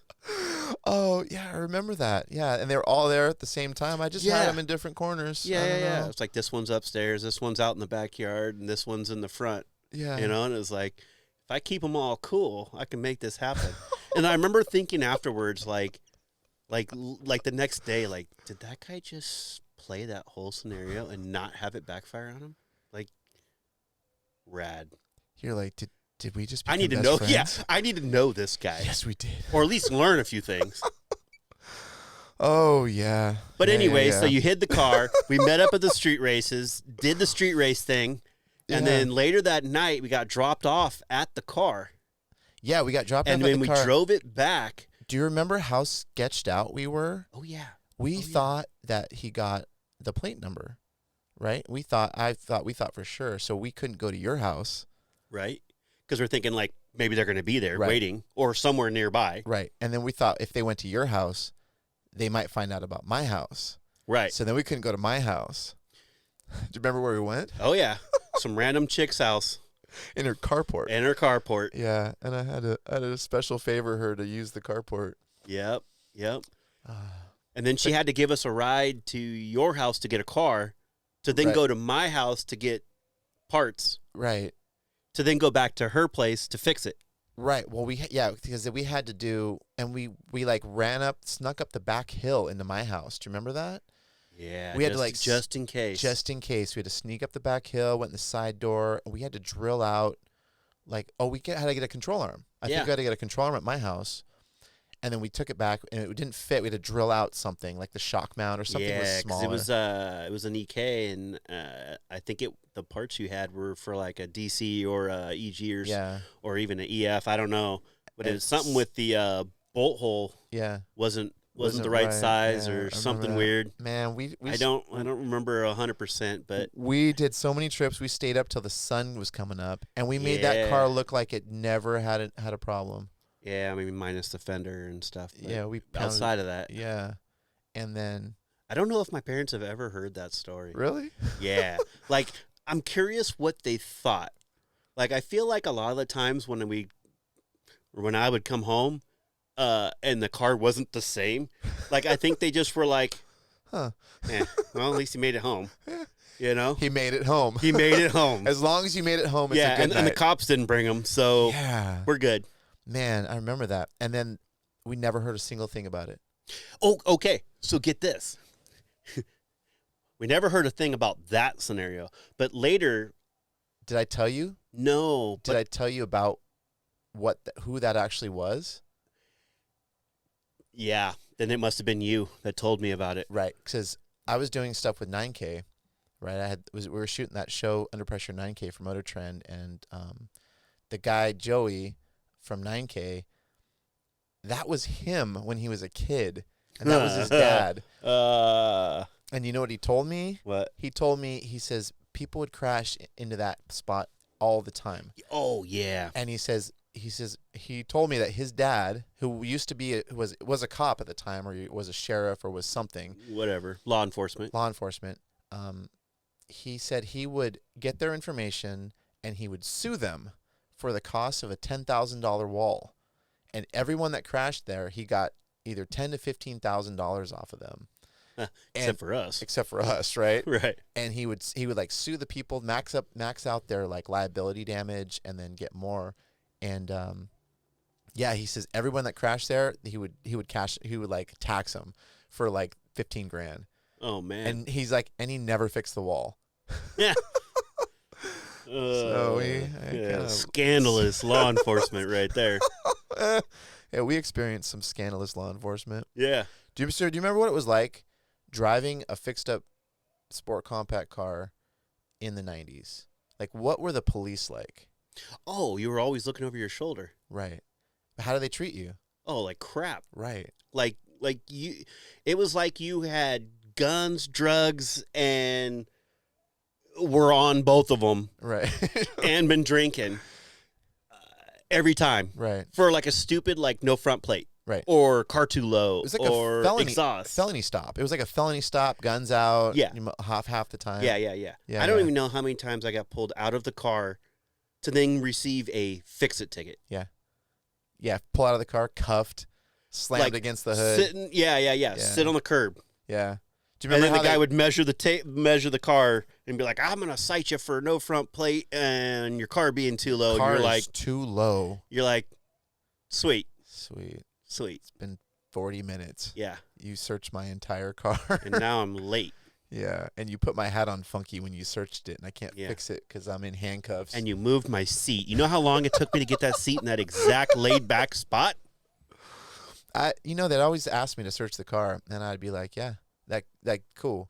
Because most of the time, if they search your car, they didn't write you a ticket. If they didn't find anything, right? Right. Right? And typically, I never had anything in the car. Right. It was always on me. Right. Yeah. It wasn't in the car. Yeah. Because I knew that they weren't going to search me once they figured out that the car had nothing. Yeah. So then they... Good way to think about it. Yeah, until the time that they do. Oh, man, yeah. I mean, which many times they did. And Yeah. obviously, at those times, I didn't have anything on me randomly. But, yeah. The luck was your side, yeah. Yeah. Yeah. If anything was lucky, that was. Yeah, that's true. But yeah, it was a different time. Now you can roll around anything you want for the most part. And If I would have drove my car that I'm currently driving back then, yeah, I'd have got pulled over all the time. Yeah. And like today, I drove by a cop down the street from the shop, right, 10 miles over the speed limit, didn't even look at me. Right. Didn't even faze me. You're like, what's wrong with you? Yeah. Look at me. Yeah. You couldn't hear me coming? Come on. Like I was on it. Come on. Yeah. I just got done spooling. My car's too low. Come on. What? Yeah. Yeah. No front plate. I actually don't know if it is anymore. Really? I'm getting old. Oh, man. So those are the street race days, man. Yeah. Yeah, that was early 20s right there. Early 2000s. Well, that became early 2000s, but it was in Early the 2000s. late 90s. Late 90s, Late correct. 90s to the early 2000s, yeah. Yeah. So and then what changed? Life. I went and started working, doing fabrication, doing off-road stuff. Right. At Playtech. Yeah. Yeah. How'd that come And about? That was one of those things where, like, I did some college. I went to school. I went to school for Honda and was going to be a mechanic. Love Honda. Yeah, Rio Honda. I remember that. Yeah. So I did their whole pack program. Learned ins and outs of cars, Honda specifically. Yeah. Did you work at a dealer? Oh yeah. Yeah. Right. We're Canyon. We're Canyon. Yeah. Yeah, I worked there for a little while. And with then with Jeff, right? Yep. Yeah. And then and Slime worked there too. Yeah, he did for a little bit. Yeah. You're right. And then got out of college and stuff and didn't have a job and was kind of going to just take the summer off and just like, I've been working since I was at this point 16. Right. Always had a job. Yeah. And then I was like, oh, I'm going to take the summer off. And then I got quickly bored because, A, I didn't have any money because I wasn't working. Yeah, it sucks not having money. Yeah, right? Yeah. So then I was like, crap. So then randomly my stepdad, we were into off-road stuff at the time. Well, still am. Yeah. He was like, hey, go check out this place that I sell stuff to. Right. And I was like, all right, cool. So I went there, which was Playtech. Right. And he's like, hey, all right, cool. Let's see what you can, see what you can do. He's like, hey, change this, do that. And it was like, okay, cool. I didn't know the tools that were like at the back of my hand, but I knew, what I was going to need and what I was going to try to do. Right. And I did it. And the guy was like, all right. Yeah, John. Yeah, John. Good guy, man. I still see that guy all the time. Yeah. I'm doing a project with him right now. It's funny. It's like that was 200 feet from here. Yeah. The Well, shop? it didn't start right there. Right. It started way over by the Farmer Boys, Oh yeah. where I started working Right. there. But yeah, But the main stretch. but the was main like right here. stretch was literally like 5 shops over from where I am currently. Where we're sitting currently. Where in we're Pepper. sitting currently. Yeah. Yeah, totally. And then from there, I learned fabrication. Yeah. I learned how to make a car from literally some straight tube on a rack, right? Yeah. I learned the wiring aspect of it. I learned sheet metal, Yeah. welding. Yeah. I learned, nothing is impossible. It's just Yeah. how you're going to do it, Right. right? Yeah, So, and you learn like a pretty incredible work ethic too. yeah, Yeah. because it was a lot of hours, Right. and it was like, No You- BS. yeah, and it wasn't that. How do I explain that? It just needs to get done, Right.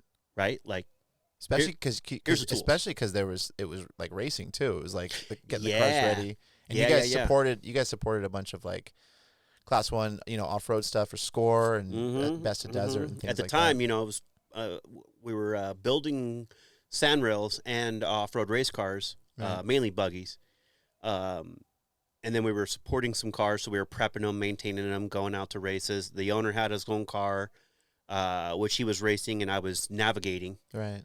And then, a couple years in, he started letting me drive, Right. and then the shit got real. Yeah. It was like, oh, you gave me that taste, Yep. and then, And then you wrote me into it. yeah. So now I'm in the car with you, too. Yeah, right. That was Hey, fun, man. That was fun. That was really fun. That's still one of my favorite events. Yeah. That was Laughlin. Laughlin was really Yeah, fun. which in off road is like a super short race. Like it's heats, so you maybe only race 6 laps of a 13-mile course each day, 2 days, Right. right? But it's short, and it has like an infield with man-made jumps and this and that. Right, So little it's like stadium section. little Yeah, stadium that was fun. section. So it's really cool because it's people oriented. You can see a lot, Right. and it's fast paced. Yeah. Versus a lot of the long races that we do that No one ever sees you. nobody ever knows. Yeah. Yeah. Like I just did a I- 22-hour race and nobody knows. Yeah, that was cool. Laughlin was fun. That was the season opener for Score. Yeah, Yeah. I believe it was. And I remember we got in there was like a pileup on one of the ridges, and Dude, do you remember that? It was like Now that you dusted say out. that- It was dusted out, that's right. and we were flying, and all of a sudden the cars in front of you stopped hearing it, and it was like you got on the brakes, and you barely. I think we crawled over one of the tires, and just stopped, and there was nowhere to go. There's like a 5-car pileup, right? yeah. And Yeah. we hear a car coming behind us, and it's just like, do you remember just bracing, like, Yep. just like, all right, this is Like they're gonna hit us. because we're talking like right now, and we got headsets on, and we can talk back and forth as we're Oh yeah, driving. it's exactly like what we're doing right now. Right. Except for we're wearing helmets, race suits, and we're in like a Right. super expensive V8 yeah, race car. $200,000 V8 Yeah. tube chassis, Race car. class 1 race car. Yeah.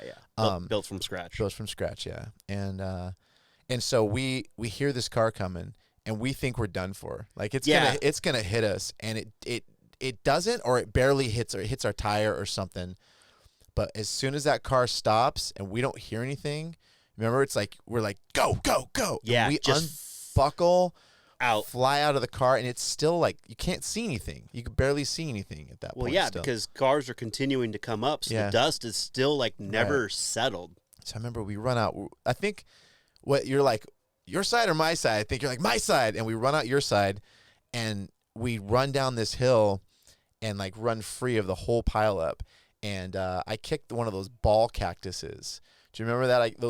It's like a soccer ball cactuses, and it went through my race shoe, and I had thorns in my toe, like the torture, the fingernail bamboo shoot torture. It was gnarly, but it was such a fun race, man. Yeah, that was good times. That was good times. I got pictures from that. I'll drop some pictures on here. I got pictures of us like at contingency. You know what? There's a picture in the shop on the wall Oh yeah. of the car. with your name on the side. It's your side. It's the passenger side. Oh, really? Picture. Was Yeah. is it the blue one or is it the? Because I was. Oh, it was the blue one. Yeah. I don't think it was a black car. It was Mike's. OC Pools. OC Pool Mike's. Yeah. Yeah. We flipped that Another car. good guy. Yeah, Yeah, we well. flipped in that car like. Yeah, we flipped a couple cars. And there was a Well, video. There's like a video, and there's like a picture thing of the whole thing just flipping up. Oh man, yeah. And that was like Barstow. Wadded that thing up. You guys came, picked us up, and then I got in the other car with you, and we finished the race. Yeah. Yeah. Yeah. That's the way things go, man. And then It's off-road. we did the was it the 250? I think we did the 250 or the 500. Because I remember, I think the contingency in San Felipe, 500. Oh, then no. If it was that, it was the 250. Oh. San Felipe is a 250. But we were in. If we were in oh Ensenada. no, we were in Ensenada, so Yeah. it was the 500. Yeah. 500 because we didn't race. I didn't race the 1,000 until probably like 06, 07. Okay. Well, you know what? Yeah, probably 06, 07 That when I must- started working at Householder. Okay, yeah. Because this was like 05. Yeah. Yeah. So it would have been the 500. Yeah. That was so fun, man. Contingency is like the best thing. So contingency is when all the cars line up. And this is in Mexico, right? And all the cars line up, and you do this like it's kind of like a parade, and you throw out stickers and shirts and things, and you're the biggest rock star in the world to these kids who come out like from everywhere. Oh, it's such like a big event that like literally like schools close Yeah. Wow. like for the day because it's like, oh, they're here, Yeah. right? Like it's still like that. Yeah. It's still like I don't even know, like a flood of people. Like, could you imagine if you're in the vehicle and you're just slow moving, like usually just crawling. Yeah. But there's people just like a sea of people around you, and you Right. just all they're So doing is funny. waiting for you to throw stuff out because they So just fun. want.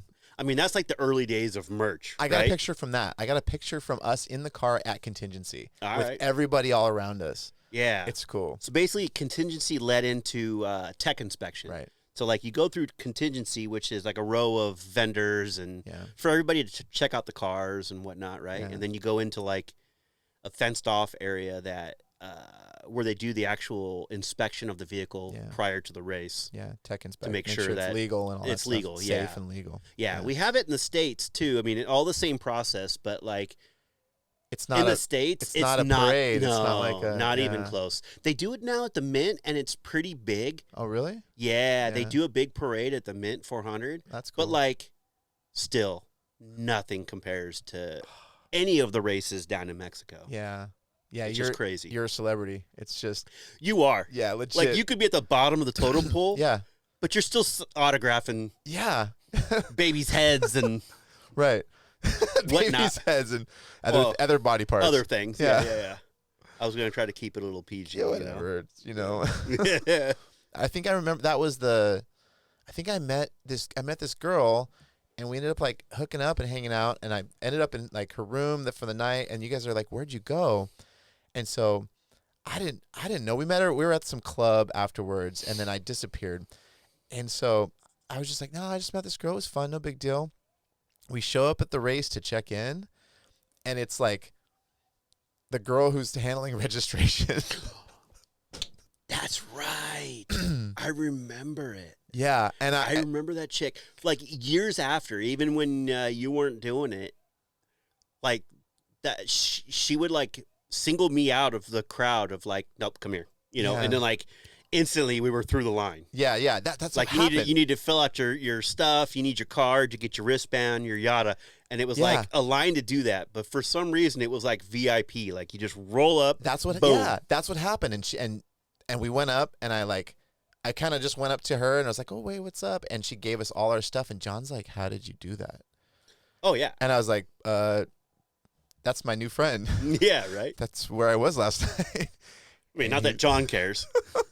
John was pumped. He John was like, high-fived "Hell me. yeah, Yeah, he, man!" like, You gave me know, a high like five, yeah. we just passed 25 people and we're all handled. I mean, they didn't even sweat us on He's anything. like, "You're getting our registration every time now." yeah, right. Like, cool. When you come back, right? He's like, "Don't F that up." Yeah, No, that was fun, man. Yeah. yeah. So then I did that for until 2012. Right. So after working at Playtech, I was racing the Class 1 car, and then a guy came in and like rented the car and basically rented me. Right. Yeah. Not for sexual favors, but That's well, extra. Who knows?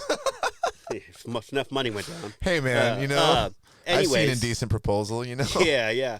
Where you at, Robert Redford? I was prepping the race car and racing it with him. Right. And they, the son of the guy, Terry, Right. His son Adam had a trophy truck. Okay. And so, if you don't know what that is, that's like, if you look up badass in off road, it's a trophy truck, right? Like unlimited travel, unlimited budget, unlimited motor, like unlimited badass. Unlimited badass. It's like a high level. It's like yeah. Anybody that races wants to race, like it's like the F1 of off-road cars, right? And they're beautiful, like just because especially nowadays they're too. hand built. Oh yeah, especially nowadays. Yeah, with the technology and stuff. I work with the Sorensens out there in Vegas, and like they got a trophy truck that's just like.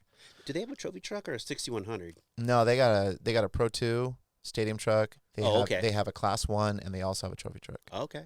Yeah, they got, and I think they're trying to buy more. Okay. Yeah. Nice. It's awesome. Yeah. Yeah, they're good family too. But yeah. Anyway, so I was working for him because you guys have raced against them before, right? I'm sure. And then I went to work for him. Like basically, my job was prep this thing, race this thing, repeat. Right. Right. Yeah. For like, I don't know, good 6 years, 7 years. Right. You had a long run. And it was like a big facility, and there was like it was beautiful. It was huge and beautiful and painted. And nicest facility I've ever worked in. And it was like that was my baby. Like I worked on this car like day in, day out. I took it apart, put it back together, race it, take it apart, same thing, right? Right. And then we raced like I don't know, at least once or twice a month. We raced 3 different series with it. Right. With the truck and the buggy, and so I just, I still had through those times, I had the right-hand drive hatch. Okay. Yeah.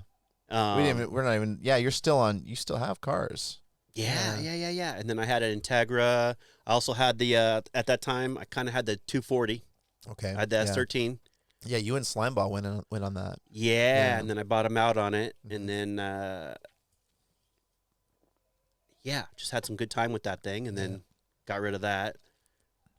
And I had that EG, the right-hand drive EG. Yeah, that thing was clean. Yeah, that car was clean. I wish I would have kept it or done more with it than just like built it and said, cool, I had it, and got rid of it. Yeah.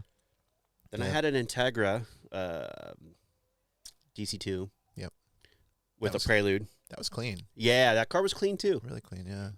Another one I kind of wish maybe I would have spent more time with it. Yeah. Again, it was kind of like I built it and realized that I just don't really have the time for it, and so I got rid of it. But really, I should have just S2000 too.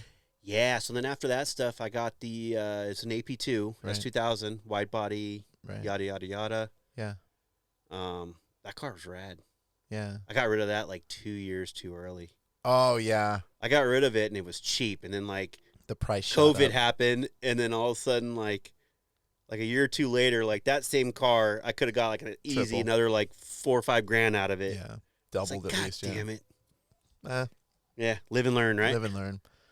Anyways, but so I was racing off-road cars, doing Mexico, all that stuff, just being gone, living the life. Living the life, right? Yeah, just a lot of time. That rock star life. Yeah, like not rock star like that, but like rock star, like working hard. Rock stars. Rock stars that actually do a lot of work. Yeah. Yeah, they work hard. I feel like rock stars work hard. I think they do. Like tour rock stars. Like you got to keep up that persona, right? Yeah, like you have to. That's not easy. You got to party, and you have to, like OD in a mess of your own vomit for the tabloids. Like you got to really make it. You got to learn how to like almost die and then come back. Yeah. Snakeskin pants. Like you really like have to work out to not eat to have those. Well, especially to fit in those pants. I can't fit my snakeskin pants anymore. Like only on Tuesdays. I've never had any snakeskin pants. So what happened to that? What happened to that shop? So then, just like anything, times kind of run short, and so when you're racing and when you're part of a team that's funded by a business only, like it's not generating money. Right. When times are slow, the first thing to go is your toys, and that ended. It was a construction? Was it? Yeah. Basically, they do the fire sprinklers. Okay. Yeah. And back in whatever that is, 2010, 2012, around those areas. Yeah, probably just it was slow, and so basically they stopped racing for a little while. Yeah. And so that means basically I didn't have a job. Damn. Just like that, huh? Yeah. I mean, you kind of see the indications because you can see the instead of racing every month, we maybe raced. Okay, what I mean by racing every month, like we would race 3 series. So with 2 vehicles, one vehicle raced all these races, one vehicle raced all those races, and then both vehicles raced intermingled between the other series, right? So yeah, we were racing at least once a month. Okay. To 2 times a month, at least. And then that started shrinking. When that started shrinking and you're only racing like 6 races a year, that like budget's being cut down. Yeah. Because otherwise, why would you not race, right? Everything's there. Did they start getting rid of some of the vehicles or no?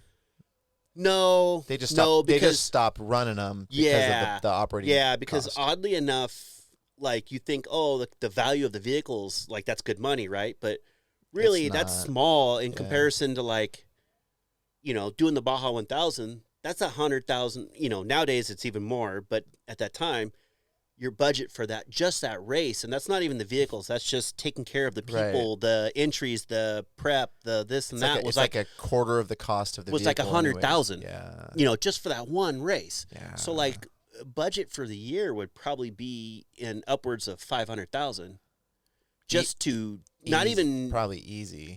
Yeah, just to attend the races. Just your race expenses, not the shop costs, not the prep, not paying us every week to be there. Not the consumables, not that stuff. Yeah, just the prep and like maintenance and taking care of the crew and I mean, it had to be in hotels and. I mean, running 3 cars, 3 series, it has to be like close to $1 million a year for like total operating A lot costs. of the ones we did with the buggy were kind of smaller races, so they weren't as expensive. But when you start doing like the 500 and Vegas to Reno and, like one where there's like a lot of well, you're there for 2 weeks. Kind logistics. Of thing. Yeah, where you pre-run and then you're there so for like, a week. And so like Mexico for, say, the 500 or 1,000, especially the 1,000, if it goes all the way to the bottom. Yeah. We'd be in Mexico for like a whole month prior to the event, just pre-running. Wow. Yeah. And we'd come back for like a week, not even a week, usually a few days, basically to wash our clothes and take care of life for a few minutes. Yeah. And then we'd go right back down. Right. And race. Yeah. Right? Yeah. Man.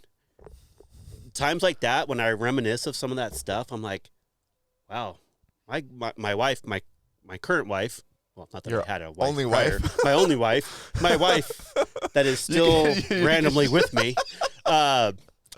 She endured a lot. Well, my current wife, that I've only had one of, but, currently the same wife that is the only wife, yeah. Well, yeah, that I know of. Oh, I remember because I was at your wedding. Yeah. So I know that's right. That day that... Oh, I know you were at my wedding because I had to wait because you had to park your bus. Do we want to go there? No. It wasn't the bus because my bus was broken. What did you have then? It was the rental truck that I drove back from New York because we had just finished shooting Winter's Dream, and I drove like 2 days straight with Bethany on no sleep to get to your wedding. Right? That's some dedication right there. Yeah. It was, and I held up my wedding to make sure that he was there. Because I get this situation where they're like, hey, there's a guy and he can't park his truck because it's too big and this and that. And I'm like, fucking Greg. Like, I already knew who it was. And he wasn't. He was the only one that wasn't accounted for in the old group of people, right? And I get my mother-in-law now yelling at me because she's like a time person. Like, this has to happen at this time. And I was like, oh no, this ain't happening until he gets in. Oh yeah, it is. I said, no, it's not. I'm the one getting married. Yeah. And if he's not in, this ain't going any further.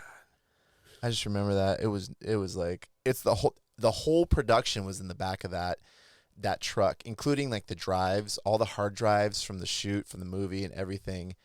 And I was just like, I didn't even drop it off in LA. Like I just had to just drive it straight to your wedding. Yeah, right. And we went to a Denny's, and I was just like, I can't do it. I got to sleep for like, I would set an alarm and sleep for like an hour and then get back up and drive all the way from New York to Orange. Orange County. Yeah. Literally Orange, too. Literally Orange, city of Orange, yeah. Yeah. Yeah, it was a good wedding. Yeah, good times. Anyways, going back, I can't believe my wife actually, like, dealt with me being gone, like, all the time. Right. You know? Well, and was cool. like, oh, that's cool. She's cool, though. Yeah. Well, she's that's like why I kept she's her. like a 1 in a million, yeah. Yeah, you know, it was like, you're willing to do this, and this is okay. Yeah. All right, we can do this. Yeah. And then she would, whatever you were doing, the crazy stuff, she'd be like, right there, let's do it. Yeah, right. She rides dirt bikes. She's tracked the Type R, the S2000. Yeah. She's ride or die. Yeah. She's like the true definition of ride or die. Yeah. Yeah, actually. Yeah. Yeah. Yeah. This weekend we were out off-roading, exploring. Yeah. And, you know, she drove on Sunday, like, a lot. And she was like, do you want to drive? I'm like, nah, I'm good. Yeah. I'm just having fun being a passenger, you know? Letting you drive. Yeah, that was cool. Oh, yeah, super cool. Anyways. Remember my mom used to call her Jennifer. She'd always be not like, her name. Not her name.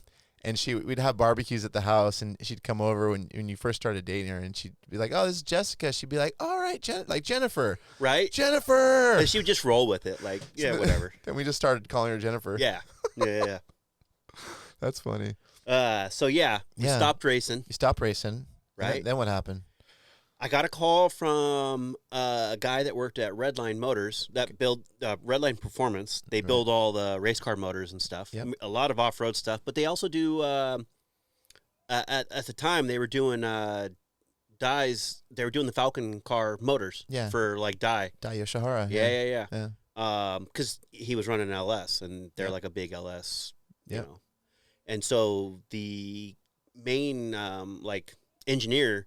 Right. Knew that I wasn't working, and he was at Scott's shop, Right. Where they were putting the cars together for the season. Okay. And this happened literally 2 weeks before Long Beach. Oh, wow. Right. Right.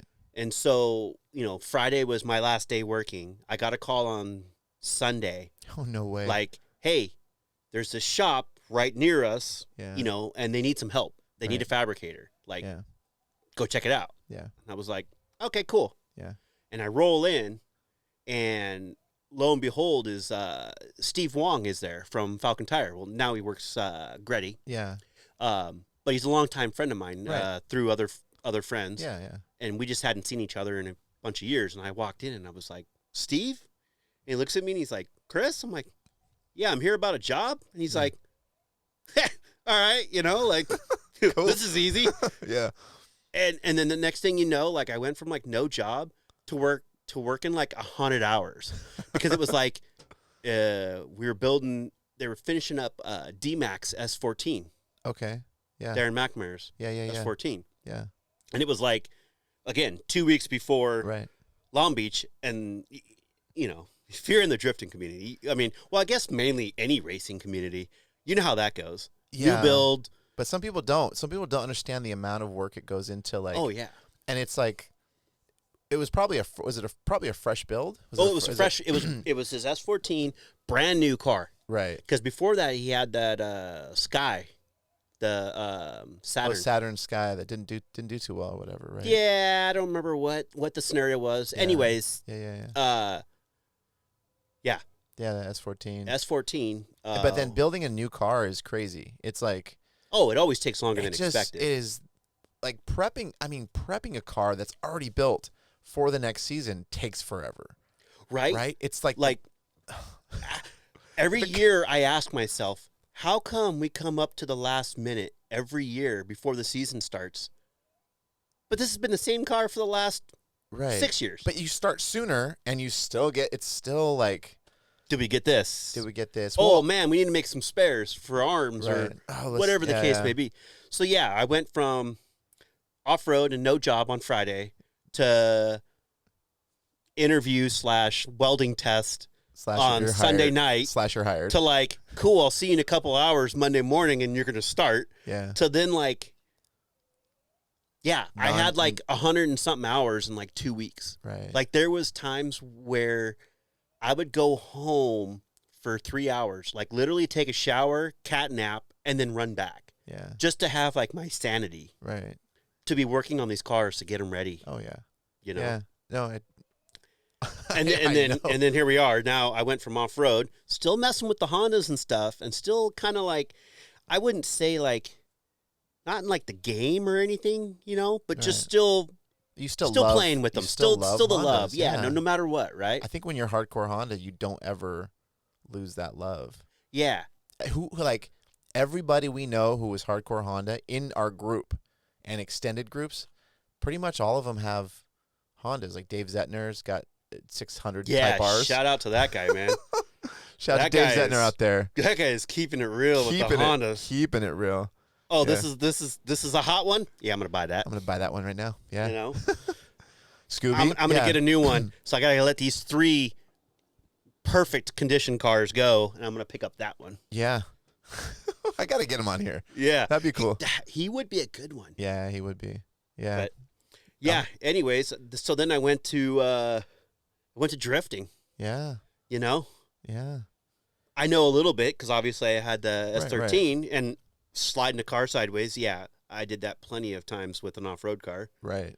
And then, you know, even a Honda with some, you know. Yeah, I think the old Del Taco trays underneath. Oh, yeah. E-brake and Del Taco trays. Yeah. Back when an e-brake was an e-brake, this crap where it's an electronic e-brake thing. I don't know. Yeah. Blows. Yeah, nah, just put in a stager. Yeah. So now you're running. So you're working on the team. I'm right? working on the team. I'm working for Scott. Right. Which is funded through Falcon. Right. So we're under the Falcon canopy. Right. Right. Doing Dai Yoshihara's comp car. Right. And Darren McNamara. Right. And all of a sudden I got quickly antiquated with what a drift situation looks like. Right. But so this is where like the off-road stuff really came into play. Right. Because I'd been doing that stuff, right? Right. So the team and the working quick and the understanding the scenario and the fixing of things, like no big deal. It was just a different vehicle. Creative problem solving. Yeah. High level creative problem solvers work really well in like the Formula Drift world. Right. Like it took me no time to just be like, okay, cool, this is how it works. Yeah. All right, sweet. Right. You know, change tires, do this. Oh, this broke. All right, cool. Yeah. You know, switch it out. Right. No big deal. Because I was used to it. Yeah. So it was cool because it was quick to adapt. Like right. I didn't struggle. Everybody saw that it was like easy. Right.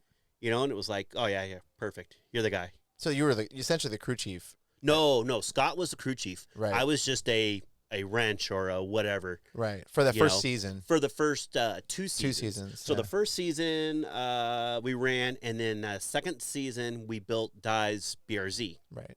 For the second season. Right. And then that stopped, and Dai had to do his own program. Right. Okay. So then from there, Dai asked me if I wanted to be the crew chief and basically handle it because I had started my shop, just doing like typical shop startups, right? Right. You know, a little small shop for you and your buddies to work on their cars and make a couple bucks to keep it going. And, yeah. You know, that's that, little, right? Little this, little that. Little this, little that. Yeah. And then all of a sudden you got Dai's car in there. All of a sudden Dai goes, hey, like, do you want to do this? Yeah. And I was like, oh, well, yeah. Why would I not, right? Right. Yeah, I get to work with a world champion. And so what happened to Scott's program or Scott's, it just didn't work out? It just didn't work out, yeah. He had a lot going on and just, I don't know really the details. But just Dai wasn't, it just, there was some sort of split and... I wouldn't necessarily say it was a split. I think it, honestly, some of it probably came down to money. Like me not knowing anything. Yeah. I didn't know what to get paid, right? So Right. like my first go at like how much would you charge me to do this was like low in comparison to what I probably should have got, because Right. I was like, well, that's enough to cover me and my shop Yeah. this season to just dedicate my time to this and then still do odds and ends Yeah. on the off time, right? Right. But that was like you probably under quoted the time that it takes to do. 100%. Yeah. 100%. Because I never counted the time Yeah. or cared about like what I should have gotten paid for that, because at the time I was working for somebody. So I got paid this much an hour. What did it matter, right? Right. You know? So like quoting and figuring out all that, I just was like, here's what I need to live. Yeah. Give me this and we're good. Yeah, right. And he was like, yeah, Got all it. right, we Done. can do that. Oh, that's easy. Yeah. All right, cool. I was paying 3 times that much. Yeah, I mean, at the time, he wasn't either. Like, Falcon really Was paying the bill. Oh, it was was footing the bill. Dai was just a driver. Right. Like, he was just a paid driver, right? Oh. So when Yeah, that so that was the happened- time Falcon pulled back their resources. Right. That's so what now, happened. Okay. all the Falcon drivers, if they wanted to continue to compete, they had to fund their own Program. their own programs, right? Yeah. So, yeah, that's where that Right. started, and then so I started doing that. And this is then- what year? This is like 2011? This is like no. He won the championship in 11. I wasn't involved. Yeah, cuz he was in his S13. Yeah, the red S13. Yeah. the one that everybody knows. Yeah. Still a clean car. Yeah, I got to we raced against that in Gymkhana Grid in 2010 or 11. Yeah. Yeah, and he smoked everybody. Yeah. Well, that's because he had the mastermind Mike behind him. Mike Kojima. Yeah. Yeah. Yeah. Mike said he's gonna sit down, Yeah. do a little talk on here. Oh Yeah, man, that'll be a good one. that will be a good one. Yeah. That will be a good one. So what year was that? Probably 2012, 13? I think no, I a s- little later, right? I started in. It was either 12 or 13. Right. It was when Daigo was around. Yeah. Daigo. Yeah. Daigo's nutty. I like Daigo. Yeah. Yeah. And so I think it was 2014 when we started doing You and just Dai. me and Dai. Yeah. And you just ran that whole program. Yeah. Yeah. I mean, obviously, Dai handled all the logistics, all the Yeah. money-making decisions. I just basically prepped, maintained, and took care of the car. Right. And made sure that it was ready to go. Yeah, I built it. I remember you building. I remember coming to the shop and I think I knew you were working with the team, but then you had like Dai's car just chilling, and I was just like, sick. Yeah. Right? Yeah, that's sick. It's In cool. this like and world of Hondas in the shop, like Yeah. there's this fully competitive bitchin' 1,000 horsepower. yeah, and I just remember. I think I don't know if I ever told you, but I was just like super proud of you.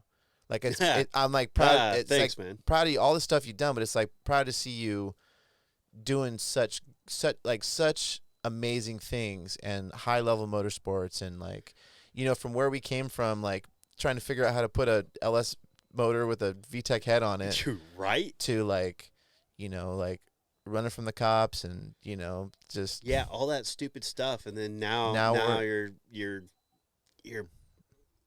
competitive cars, right? I'm like just sitting on a school bus I hand built outside a shop of all these crazy things that you hand build, and yeah, right. just the- like all just- kinds of weird stuff. just and you know you've run how many seasons of Formula Drift? We did with Dai. I did like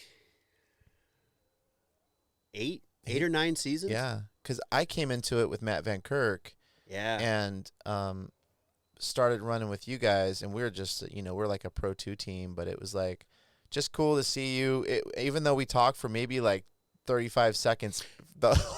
Yeah, which is understandable, right? Yeah, totally. And I'm glad that you understood that, because I treated that stuff as a job, right? Yeah, totally. And so, like, you know, in the end, Dai is paying me to be there, to be hands-on. So, Yeah. like, yeah, it's cool to talk to friends and this and that, but in the end, this is my job. Totally. So, Do some people not understand that? oh yeah, some Really? people think you're just hanging out, like you're just having a good time, and it's like, no, Yeah. this is a professional sport, and you need to act professional, and this is a job, Right. right? Well, I know you from all these years, and and Playtech was no different. It was when it was work time, it was get it done, right? Right. And when it was all done and said, it was like, all right, cool. Then you could talk. Totally, Right? 100%. After the day, after practice or whatever the day is done, and everything's situated, cool. I can hang out all day long. But while things are going on, there's a professionalism that needs to be withheld. 100%. And I pride myself very hard on making sure that the job comes first in that situation. Oh, you handle business, right? Like, yeah, like and you don't it shows wait your and program. So that in your program shows. Oh, 100%, Like, right? yeah, your like not in program- like a bragging manner, No, but but- like Yeah, if you watch the team, it was very organized and very handled. yeah, And we weren't, if we were sitting around, it was because we were ready to go. ready to go. Yeah, Yeah, not because we were just like yeah. killing time. And I think I always appreciated our hey, what's up, man? How's it going? Everything good? Yeah. Everything good with you? Yeah. All right, cool, man. I'll see you later. 100%. Yeah. Boom. That's the whole conversation. Every race, except for I think the most time we ever got to hang out was when our flight got canceled coming back from like 100%. Atlanta or something, or Texas. Yeah, with a drift event, that was probably the longest time I spent talking to you. Was because we and not in like that type of manner, but we were just stuck, right? Like we had nothing else we could do For like 8 years or something like that. Like Yeah. like, Yeah, totally. yeah. Yeah, I just But cool. People don't know that. People don't understand how busy you are, and I when you say that, it makes me think of the fact that, I've brought girls who I was with to the event or whatever, and they're thinking like, or if I'm dating them and I'm on the phone, or like, hey, I can't talk to you, or they get mad because I'm like not calling them back, and I'm like, you don't understand what I go through. Like, you don't understand. I wake up and it's nonstop to the time I fall asleep. And if something breaks and I'm not there till 2 a.m. fixing the car, that's what it is. 100%. In the rain, in the whatever, it doesn't matter. And, yeah, I have a lot of buddies that were always like, "Oh, let me go and this and that, or hook me up with tickets," and it's like, okay, cool, but no, yeah, like, not that I don't want them to go. I just don't want to have to feel like I'm responsible to cater to them. you can't. Right? And you can't. You can't. Because half the time you're in a hot pit, which Right. only people with a pass can go there. Yeah. And that's very, that's the crew. Yeah. So My I don't know if I got him a ticket or something. no, or I he- know what no, you're no. talking about. I heard about it. Oh, you heard about that? Oh yeah. You think Andy didn't come up to us and be like, "Oh, these fucking guys are fucking doing this and that." Wait. Which time? Okay, like Seattle, I think it was. Oh, that was another thing. That's something totally different. That's, Okay, but I remember him being livid about it. Yeah, and like, that was the talking to us about it, and I was like, that was like the 9K people making fake passes and like somebody. I remember him coming out and being like, somebody's making passes or And something like that. yeah. And they're all coming in with the same pass. oh my and gosh, the girl. I was just like, the girl Felicia "Whoa." from that. I'm not cool with them. They're not my favorite people in the world. I am cool with so many people, and there's not a lot of people that I dislike, and I could say without 100% I do not like. We have bad blood from the show we shot together, and when you're working under hard conditions, when you're working under really hard conditions, you learn a lot about people, right? oh yeah, And people talk a big game, but when it's time to throw down, like if you're in like if you're in a production where you're putting a build show together, or if you're on a race team, if you know, you know. If you don't know, we're gonna find out. yeah, right. Right? You're not Yeah. gonna last. You can definitely You're not gonna separate last the- 8 seasons in Formula Drift. How many seasons you do? You did. Oh man, with Dai it was like 8 or 9, Yeah, right. and then With with 2 more Falcon before that, yeah. So 11 seasons in Formula basically Drift. from like 2012 to 2021. Yeah. I think I got 8. Yeah. I think I got 8 in. 7 or 8. I don't know if, like, we did part of a Pro 2 season, but whatever. but it vets you in some weird way, man. Yeah, right. Yeah, like it really you learn stuff about yourself, and you learn stuff about You people. know what? And it what I learned too is like it really separates the people that want it, Yeah, right? right. Like if you really want it, you'll stick it out. You'll do it, Yeah, right? If you don't, if you think it's just fun and cool and it's cool to be a part of, like, cool. But people are going to know immediately because you're going to just be like, oh, well, like you said, changing a motor till 4 a.m. and then we got to be back on track in 4 hours. And it's like, dude, I still smell like crap. it's for crazy people. you Yeah, know? oh, totally. Totally. Totally. We're totally crazy people. Yeah. And the work sucks. Like not that it's amazing. So it's amazing work, and if for some weird reason it doesn't matter how hard it is, it's like the best thing in the world. Being at the track, just all the ins and outs of it, it is like nothing else. And there's like an addiction to it. Oh, 100% that an addiction. I can't convey to people, and they're like, "You're an idiot. Why do you do this stuff?" Yeah, why do you do this to your body and to yourself? And you're like, because I want it. Because I'm crazy. Because I love it. Yeah. I eat this shit up. I eat it. Yeah, I eat it for breakfast. Right? Yeah. Like, I mean, I've been doing this stuff we've been talking how long now? And I don't dislike it any more than I did when I first started. Right. If anything, I'm more hungry for more knowledge of even cooler shit. Right. Yeah. Like, oh, hey, you want to go? I did the 25-hour with Spoon. Oh, sick. And I was like, the 25 they were is like, fun. Thunderhill? You're going to do this and this and this. I'm like, cool. Put me down. Just do it. I'm in. Yeah. 25 hours, that's it? Yeah. Huh. We're going to drive home right after, right? Well, no, we're probably going to stay for a while and sleep. No, I'm driving home. Really? Yeah, I did, actually. Really? After 25, you drove home? Oh, yeah. Oh, man. Me, Dai, and Kel from Evasive. Yeah. I was smoked after the 24. We just well, because it's daytime, right? Yeah. Yeah, it's daytime. So we basically loaded the car up. Actually, the white car that's in the shop. Oh, really? The donor car. You ran that? No. You we drove took that up. home? No, that was on a trailer that we drove up there as a parts car. Oh, funny. So we stripped parts off if you needed it, right? You drove the we parts drove car a Type home? R, right? No. It was on a trailer. Oh, you drove So, it. You drove it my home. truck. Yeah. okay. But like after the race, everything was cool. Everybody shook hands. We took our pictures and this and that. And it was like, Gotta go. I'm heading home. And they're like, you're not going to sleep in your hotel room?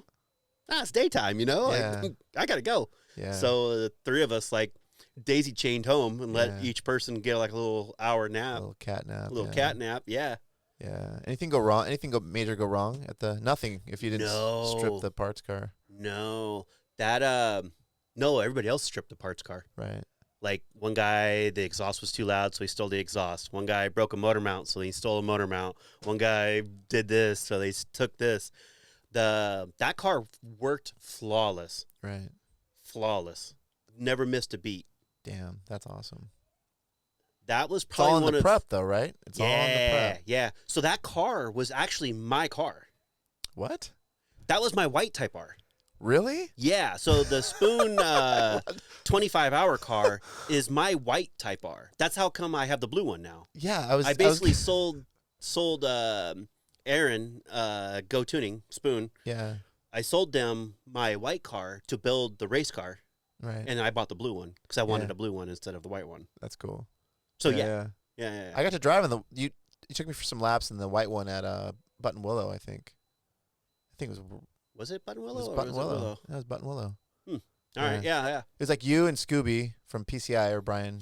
Oh, And Dave That's Zettner. right. That's Yeah. right, man. And I drove the bus up. Yeah, that was when that car wasn't that crazy. Yeah. And then Now- Gabe was up there running the Miata stuff too. So Mm. yeah. That was that whole thing. Yeah. So yeah, Rest in peace, Gabe Galvin, you know. yeah, right. Yeah. But that's wild. Yeah, Yeah. small, like little, like there's little things on that car where I can be like, oh, I know where that happened. that happened prior to becoming a race car.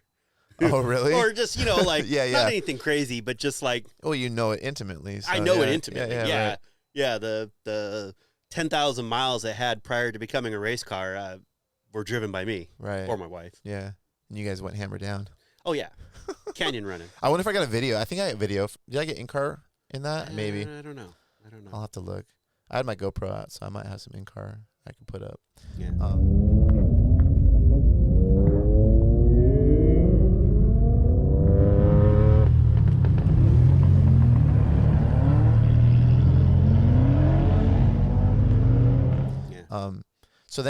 So you did all that. You did Formula Drift. Yep. You crew chiefed and handled the build of the car for 8 seasons.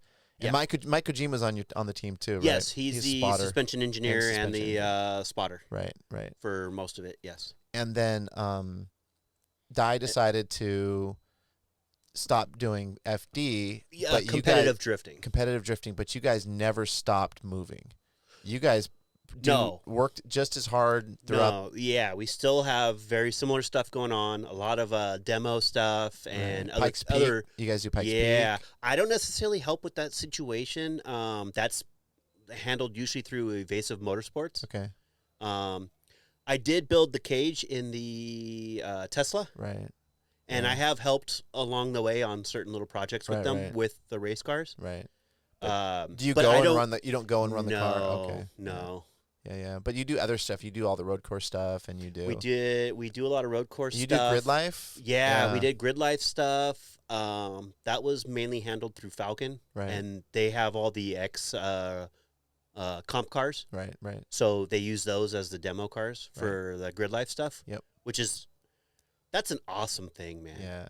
I still haven't been to a grid life. Oh, seriously? Yeah, I keep saying like I'm gonna go to grid life, but it was always like the team I was with. Jeff didn't do grid life, so we just did all the Formula Drift stuff, and then I think you kind of to make it work, it's easier if you're with a team that's doing grid life. 100%. Yeah. Yeah. Like I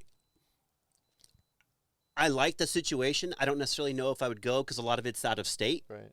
But the venue and the way that they put everything on is so rad. I wish we had those when we were in our 20s. Oh, really? Yeah. Well, because they're like a festival. It's a festival. Yeah. So there's road racing, there's drifting, there's nightlife, like as far as like games and carnival situation and like performances, and there's car shows, and there's like people are tent camping, and it's a full on like it's a festival. Yeah, it's a car people, music people festival. Yeah, it's rad. The vibe there is so cool. Everybody's so just like pumped to be there and be a part of it, whether they're competing or just a spectator. Right.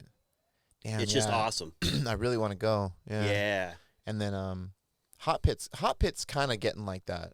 Yeah, I haven't been to one of those. Me and Dai have talked about it. Yeah. But I haven't been. We want to go. We want to go check it out. Dude, May 16th. I don't know if this will drop by then, but yeah, May 16th. I don't think Orange Show. Well, like Dai's current car, I don't know if it would be like, I don't know how you would consider legal or anything because of its current condition or the way that it is. I think because I know that like Kyle runs his car. Yeah, I know, but Dai's car last year I cut the whole front of the car off from the A-pillar forward. Okay. It's tube chassis. Okay. I don't know what the you know what I mean? Like it can never be an FD car again. Well, just because, or what was? There's no front end. It doesn't follow rules. Oh, just because you're doing demo stuff and grid life stuff. So it doesn't matter. Really matter. Yeah, so we basically that car had been crashed so many times, like it wasn't straight. Yeah. Yeah, it wasn't. It was as close as an alignment straight as it could get. Like the frame rails have been pulled so many times. Right. So we lopped it off and moved the motor back like 8 inches, and I did like a double A-arm suspension, and it's all tube frame up front. Rad. Yeah. Built a firewall. Yeah. The stuff that we should be able to do. Yeah, that would make the car super cool. Dude, you should try to work on it now. Like, trying to work on it is so easy when you can just reach in and do it. Oh, yeah. Yeah. One of the things that's always a pain in the butt is like changing spark plugs on like any LS-powered S chassis or BRZ or whatever, right? Because they're not supposed to have that engine. Right. And so it's tight. But it's still easier than changing spark plugs on the original motor that came in the car. Good possibility. Good possibility. But it's a pain in the butt because like you got to get between headers, and especially like with the car being turbo, it's got these crazy manifolds and stuff, and you have like even less room. Well, now, especially when it's hot on a 5 minute or something. Now I can just pull a tire off and I can just reach through and just like a medium extension with a 5/8 socket, and that's all I need. That's cool. You know, like not that you do it all day long, but you know, spark plugs were something that we changed every round, right? At least once. It was just easier. It's easier now, or like you got to make a suspension change, or we're gonna work on this or that. It's like nobody's home up front now. There's just a couple of tubes, right? And then there's like a very small, like I think it's 3/4 inch tubing to hold the bodywork and headlights and stuff. Oh yeah. So very minimal, which also detaches if you need to. Yeah. So to like service the car, and you probably got spares for all that stuff too. Yeah. To service the car is like pop simple some stuff off and like you know. I understand. I understand they do. They have the rules for safety. Like you can't run tubes to your firewall, but I mean, it's still gonna crumble. You know, I don't think that. Yeah, I think some of the stuff though really comes down to like making the car still stay looking like a car that you could purchase. I get it, but I don't understand why, like Formula Drift rules, like you can't at least run one tube to your front shock tower through the firewall. Oh, yeah. At this point, I don't understand that either. Kevin, maybe enlighten us a little bit about that. Yeah, and I've heard stuff about it's like they want the cars to crumble when they hit stuff, like as far as like understandable. But I mean, we don't want the cars to crumble when we hit stuff all the time. When you're grafting on new pieces of frame rail because this one's so hammered that your subframe can't even bolt back on. And on like for the Sorensens on the BMWs, on the E46s, you hit anything and the whole shock tower just goes meh. They're just so flimsy, and you know, you're like ratchet strapped to this trailer and pull it to the rig and yank the thing out, but there's just you're gonna get that in pretty much any car. I used to tell the guy when he would pull like a shock tower or something out, I'd always tell him to like pull it too far. Yeah. So that when everything rests back on, it's in the right spot. Yeah, right. You know what I mean? Like he'd be like, "Oh, but the camber's right and this and that," and I'm like, "Yeah, but go positive on me. Keep going. Yeah, go make it go positive." And he's like, sag. "Why?" I'm like, "This thing's gonna sag like a 90-year-old lady." Once all the weight gets back in, it's gonna be dialed. Trust me. Yeah. I know this thing too much, right? Yeah, I've hit a lot of stuff and used trees and come-alongs to fix it. Yeah, right. I've been there. A couple of yellow poles in a parking lot. Oh yeah, I'll get this my thing own back. alignment machine. Forklift. Watch me pull this thing. Can I borrow your tow hitch real quick? Yeah, right. Just drive. Yeah, and I need a crowbar. Yeah, I need a crowbar, a bucket of mayonnaise, a 40-watt light bulb, and a high five. And then, like, what's the mayonnaise for? Oh, well, I got some burgers brewing in the back. When we're done. Yeah, we're going to get to those later. Oh, man. Yeah. But, yeah, that hot pit thing. Seems like a really cool deal that he's got going on. It's super for sure. fun. Yeah, I am the announcer on the main stage. I'm the main stage host and announcer. So when if you come out, I'll be talking crap on the main stage. Yeah, it's Sweet. fun. It's it's just a cool vibe, and the way that Jeff explains the way he did it is he made a series the way that drivers would want a series to be, to remove all the BS and like everything that's all the media type stuff. Just, you know, not necessarily the media of like the attention, but like all the behind the scenes stuff. Yeah, that he takes just, a lot of time. He just wanted to make a good driver event that drivers would come and love it. Yeah, just hang out and have a good time. Just hang out, have a good time, and have a good payout at the end of it. He actually pays pretty good money. Okay. And so there's like a couple different teams coming to every single event from Washington. I know there's 2 cars from Washington that come to every single event. Oh, all right. Yeah, people are making the drive. Yeah, and then there's a car show with it. That's pretty big, and it's just getting more and more. You know, it's its second season, so it's just kind of getting more and more put together. But it's fun, it's fun to see. I see Jeff. I see Jeff more busy and focused than I see him at an FD event. Like he is just like okay, gotta handle this and that. He's like what Andy's job is, right? Andy Luck's job. He's on it. He's on it. Yeah. Where at the event he's like, but he's not yelling at everyone. Yeah. I love you, Andy. Shout out to Andy Luck out there, man. I know. Dude, that's one of those guys that like he talks shit to you, but that's like how you know he likes you. what was the? You know what I mean? Like, Yeah. like if he doesn't make some smart ass comment to me, he's upset with me or something. Oh yeah, yeah. No, You no. know?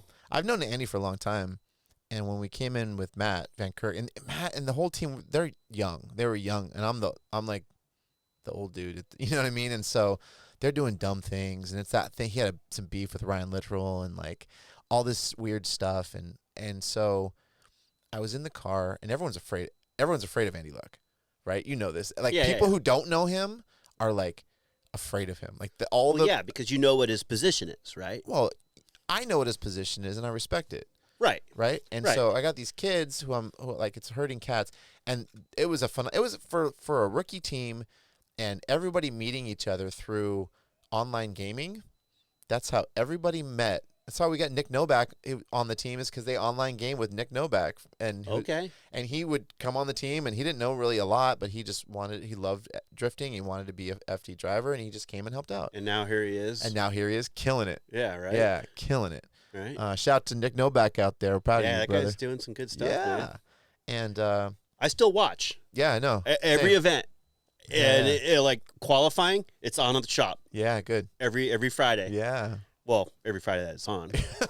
Every Friday. Every Friday you come by the shop, you're going to see qualifying. Same as last week. Just a repeat. Yeah. Till the next one. But yeah. So Andy, we're in the car, and Andy's like, and I had such a hard time reeling in the team and getting him to like kind of like listen to me, right? Because I was like, you got to do this stuff or you're gonna have problems, and it's like, so Andy's like, hey, listen. So he kind of chewed out Matt, but he pointed at me. He's like, listen. He's like, if you listen to Leone, you're gonna be all right, right? If you don't, I'm not gonna worry about it because you're not gonna be here. He's like, there's not a lot of people I respect in this scene, but I respect Leone a lot. So you listen to him, you stop being a jackass, and and listen to him. And it was our second Pro 2 event when they did the one at Phoenix, and after that he listened to me, and he was like, wait, no, Andy likes you? That's impossible. He doesn't like anybody. I was like, man, we go before this, and so the whole team, like, he told the team what he said, and they all like listened to me after that, and we got so much done. The next season we got through. We got third place overall, and we took some firsts and seconds, and they listened. Yeah. Still hurting cats, but like, and I think a lot of luck too. But Matt's a phenomenal driver. But shout out to Matt Van Kirk out there. I know you're in Australia. Come back, say hi sometime. Yeah, it's just wild, man. Like, it's. You kind of, I feel like your learning curve was pretty steep because you got to drop in with like, already high level motorsports. Oh, yeah. Yeah. But again, coming from already a high level motorsport, the things that actually I had to like learn besides just the car was like the conduct. Not necessarily conduct. I guess that wouldn't be the right word.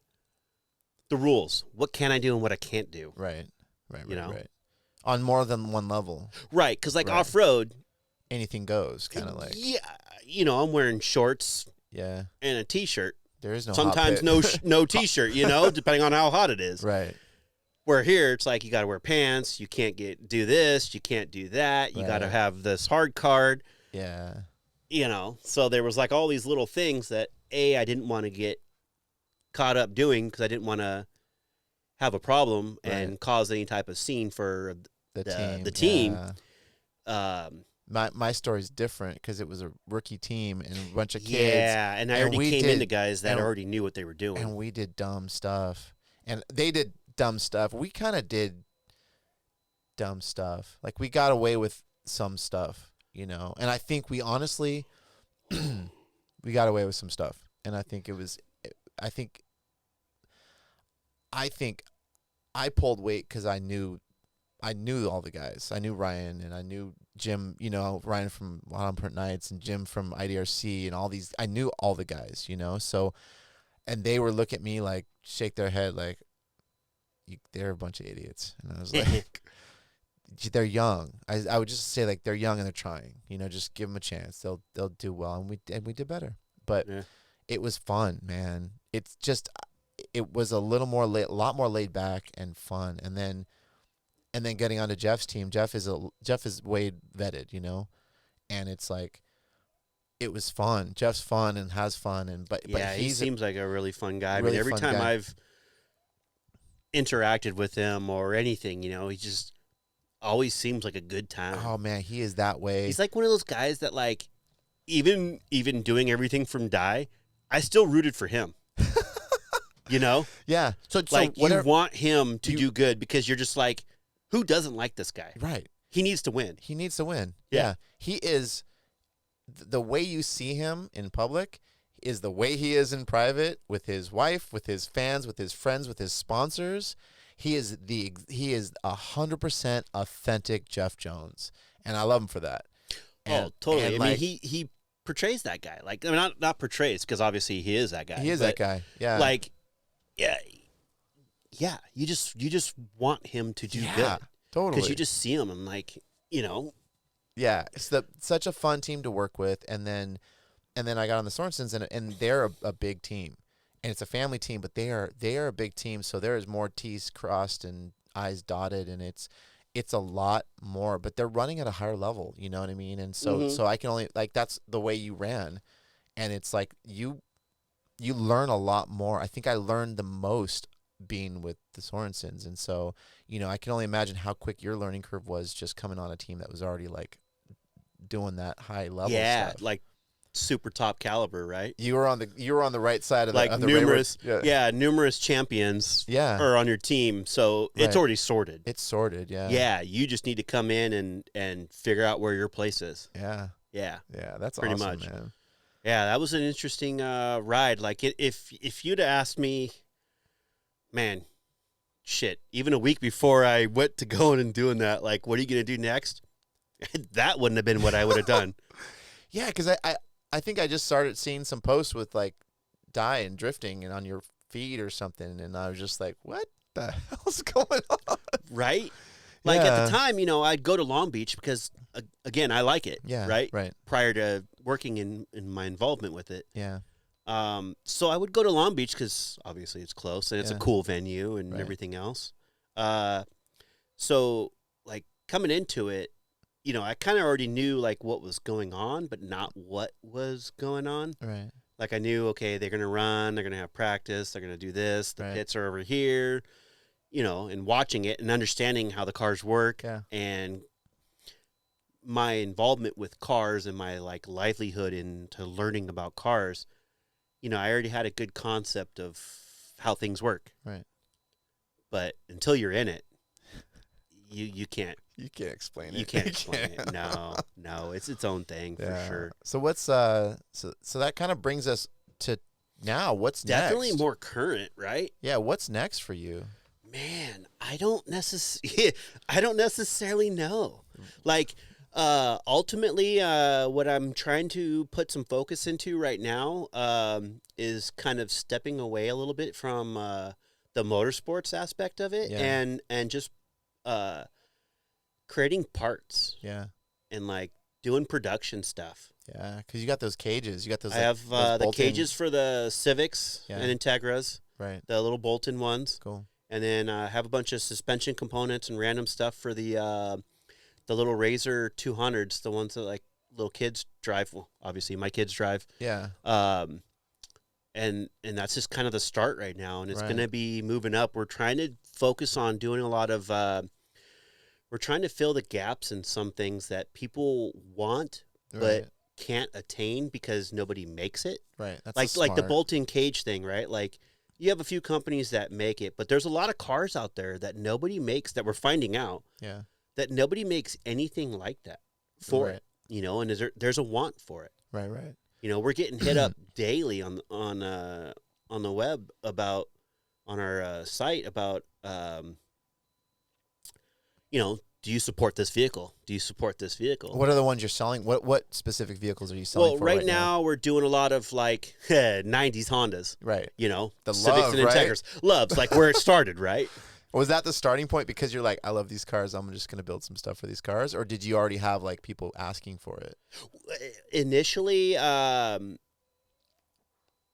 I made some for buddies, you know, who like Dave, who currently have those body styles, right? And it was like somebody sees it, you know. Yeah. Social media right there. Yeah. You know, Boom. doing the work for me. What's your biggest seller? What do you mean as far as Cages, the bolt-in cages. EG. EG. Yeah. EG. EG. You got EF yet?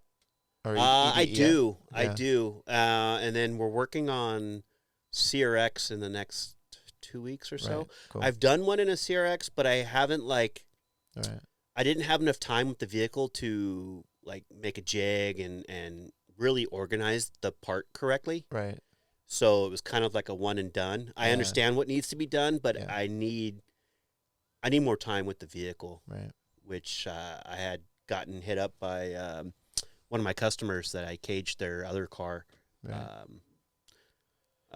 Nicky Hayes. I don't know if you know who that is. He's a younger kid. He's probably like his early 20s. Right. Super crazy race car guy. Like I heard his name before. I don't know if his dad, Rich, ran a lot of SCCA and a lot of Rich Hayes. Yeah, works for Honda. Yeah, Rich Hayes. Yeah. Yeah, I know. Oh wait. Yeah, crazy race car stuff, man. This guy, like, he's one of the only people that really came to me with like I want a cage, but like told me how he wanted it. Not like, hey, can you build me a cage? Like, hey, this is what I'm looking for. This is the size. This is where I want this. This is where this needs to be. Yeah. Which was super cool because usually my questions are Rich like. Hayes ran a CRX in ITA SCCA when I was running SCCA. Yeah, he did a lot of. Is it World Challenge? Was that like in the early 2000s? Yeah, World Challenge. Yeah. He did a lot of that stuff. I know for sure. Again, the guy's like a mastermind behind this stuff. Did he drive one of the DC cars? I think he drove the Integra Type R, right? He drove one of the Type Rs. And then when I worked for DC, he drove one of the Type Rs. Very good possibility. Yeah, I'm pretty damn sure. Yeah. So his son, Nicky, who is a phenomenal driver. Right now, he's doing like high 140s in a B Series CRX at Button Willow. Really? Yeah. The car that's fast. The car just boogies, and he just manhandles it. Right. He also was driving like not an Indy car, but like a smaller version. Indy Light kind of like an Indy Light type of car. Yeah. And he just drives. Yeah. Like he just wheels stuff. Right, Go-karts, anything, right? Yeah. He's got a CRX, and we're gonna use that car to put a jig. But I did his others. The CRX that he's running right now is the car we caged initially for him. That's sick. Yeah, it's pretty cool. Like, yeah. It's cool for sure. So that's your next one. You're kind of that's kind of What about that's FK8? the next one. What about doing FK8 stuff? That one I don't necessarily mess with because Evasive makes a cage. Oh, okay. And you don't, get it. Yeah. So I like theirs. So really, there's not much I can improve on it. So cool. Just leave it for what it is. Yeah. You know, I want to kind of focus on things where I feel like build up from the 90s or what? Yeah. Okay. We're working on DC2. Oh, that one's already. You already got DC2. Yeah. I mean, DC5. No, I don't have a DC5. I did the one in Scooby's car. Scooby's car. PCI Brian Slams. Yeah. people might not know is Scooby. Right. Yeah. But that was more like his design. I just executed it. Right. Okay. But I actually have an S14 coming in. We're going to do S14s, S13s. Right. You know, a lot of like the very populated cars that people would purchase that for. But we also we're doing a lot of like 3D scanning and trying to help people with cars that wouldn't get the love because there's not enough of them to and are you have somebody like dedicate the time to. Are you going to do like mail away kits and stuff like that too? Yeah, like here, smart. This isn't going to. You can't just bolt this in, but a basic guy with fabrication tools, here's the parts to make this work. Right. You know? Yeah, I've seen. Get them like 80% of the way. I feel like that is just such a beautiful thing that technology has done. Oh, 100%. Yeah. Like that little mini Moke or whatever it is. Yeah, Moke, yeah. That's one of the cars that we're started with. We're testing this theory out with like, I mean, it's not a theory. people are doing it all day long right now. Yeah, you know. right. But like for us, it's still a theory. It's new. That thing's cool. Yeah. On like we're gonna build this cage, you know, Yeah. and have everything just show up, and we're gonna put it together. Right. Like, you know what I mean? Yeah, that's cool. Oh Yeah. yeah, so you're scanning it, designing Scanning it. design the cage, get it laser cut and notched and bent, Right. and it's gonna show up. When you're lasering them, do you ever go in and put a little like a gas bleed so you can back purge? Oh all this yeah, stuff? and you put little notches into them like keys, so Yeah. then they key into the other section, so like you can't miss. Really? Wow. Oh yeah, that's so cool. like when I did the cage for the Tesla, for the evasive Tesla, Yeah. and even the Spoon FK8 chair slayer. I don't know. Do you know who that is? Yeah. Rob. Yep. He's got the cage kits. Yep. So he came down, he scanned the car, Yeah. and he sent us a cage, and it basically he sends us a pallet with all the All parts, tubes and everything. and then yeah. he sends you a piece of paper, like, you know, Yeah. with like a basic sketch of like a number and a this and a that, and number 1 goes to 1 and 2 goes to 2, right? It's like an IKEA cage. Yeah. I don't even want to say that because IKEA, no, but No, yeah. but if IKEA But had really like- good quality parts and like Correct, right? Like if IKEA was good quality, then yes. But like it cuts down but their the meatballs time. are good. Their meatballs are good. I don't know. I haven't been to IKEA in a while. Dude, it's like you never I got no reason to go there. I used to take dates to IKEA. Oh, I mean that makes sense, right? It's just Because and if you're not good, you can leave them in there and they'll never know. they'll never find their way yeah, out. yeah. Like, hey, I'm gonna go around over here, and then you just bail. Yeah, no. We used to have like, yeah, because you can go nuts in IKEA and they don't really kick you out until you do some really bad. But like you can jump I on mean, if beds, you poop on the toilet, they might. poop on the toilet, No, in it, poop. Oh, like and then bail. in the fake bathroom. Yeah, you know. Never- Like, how do I know if this bathroom is right for me? I need to use it. Sit there with like a magazine. No. Oh. Nowadays, you just your phone. You know, Oh, yeah, that's where you start magazines. scrolling. What happened to print media? Now it's gone. on your phone. This guy makes these toys and it's like random stuff and it's I think it's called Death by Toys, but he has like these. It's like a toy of him sitting on a toilet with no phone. And it's the title on the packaging. It says "Me taking a '90s style poop." Pretty much, right? I mean, if you say you don't do it, you're lying to You're yourself. lying to yourself. Yeah. Yeah. I feel naked without my phone. Right. You're like, I That's don't know when I what do to my best scrolling. Doom scroll on the toilet. But anyways, so these kits, right? Yeah. Getting back to what we're Back talking to about. reality, yeah. Like, cut the time. I don't even know. Like, I can put a cage together in like 2 days. That's wild. Like, yeah. together, welded, and it doesn't. There's no way I could build a cage that fits that tight and properly in that amount of time. Right. Or even if you gave me a week to do it. Yeah. Like, the precision I of this it's insane. love it. Yeah. Oh, same here. Yeah, yeah. Like, if someone goes, hey, can you do a cage in this car? Like, my first thing is I try to find one. Yeah. Like, did somebody already make this? Yeah, Okay, right. cool. Cool. Yeah, I can do it. Yeah. Easy. You know, boom, in, done. Because it'll just show up and yeah. Done. Yeah. I feel like a lot of fabricators who are doing like kind of couture cages and whatnot have just are having a hard time kind of staying current, I think. If they're not on the technology front of this. Oh, 100%. Right. Right. Like, Because I know what I used to charge for cages, right? And I would do crazy stuff with rolled radiuses and all this and that, but like you can't charge that anymore. Like you can't Well, because it's right. not going to take that long. And yeah, 100%. So, Yeah. like, not only does it speed up the process of when they can get their car back, right? Like, also now the price is very reasonable. Totally. Because, you know, a lot of your time or money is spent in the labor aspect of building the cage, which, don't get me wrong, the kit costs money, right? Right. But in my eyes, it doesn't supersede the amount of time that you are saving. Right. You know what I mean? Like, Yeah.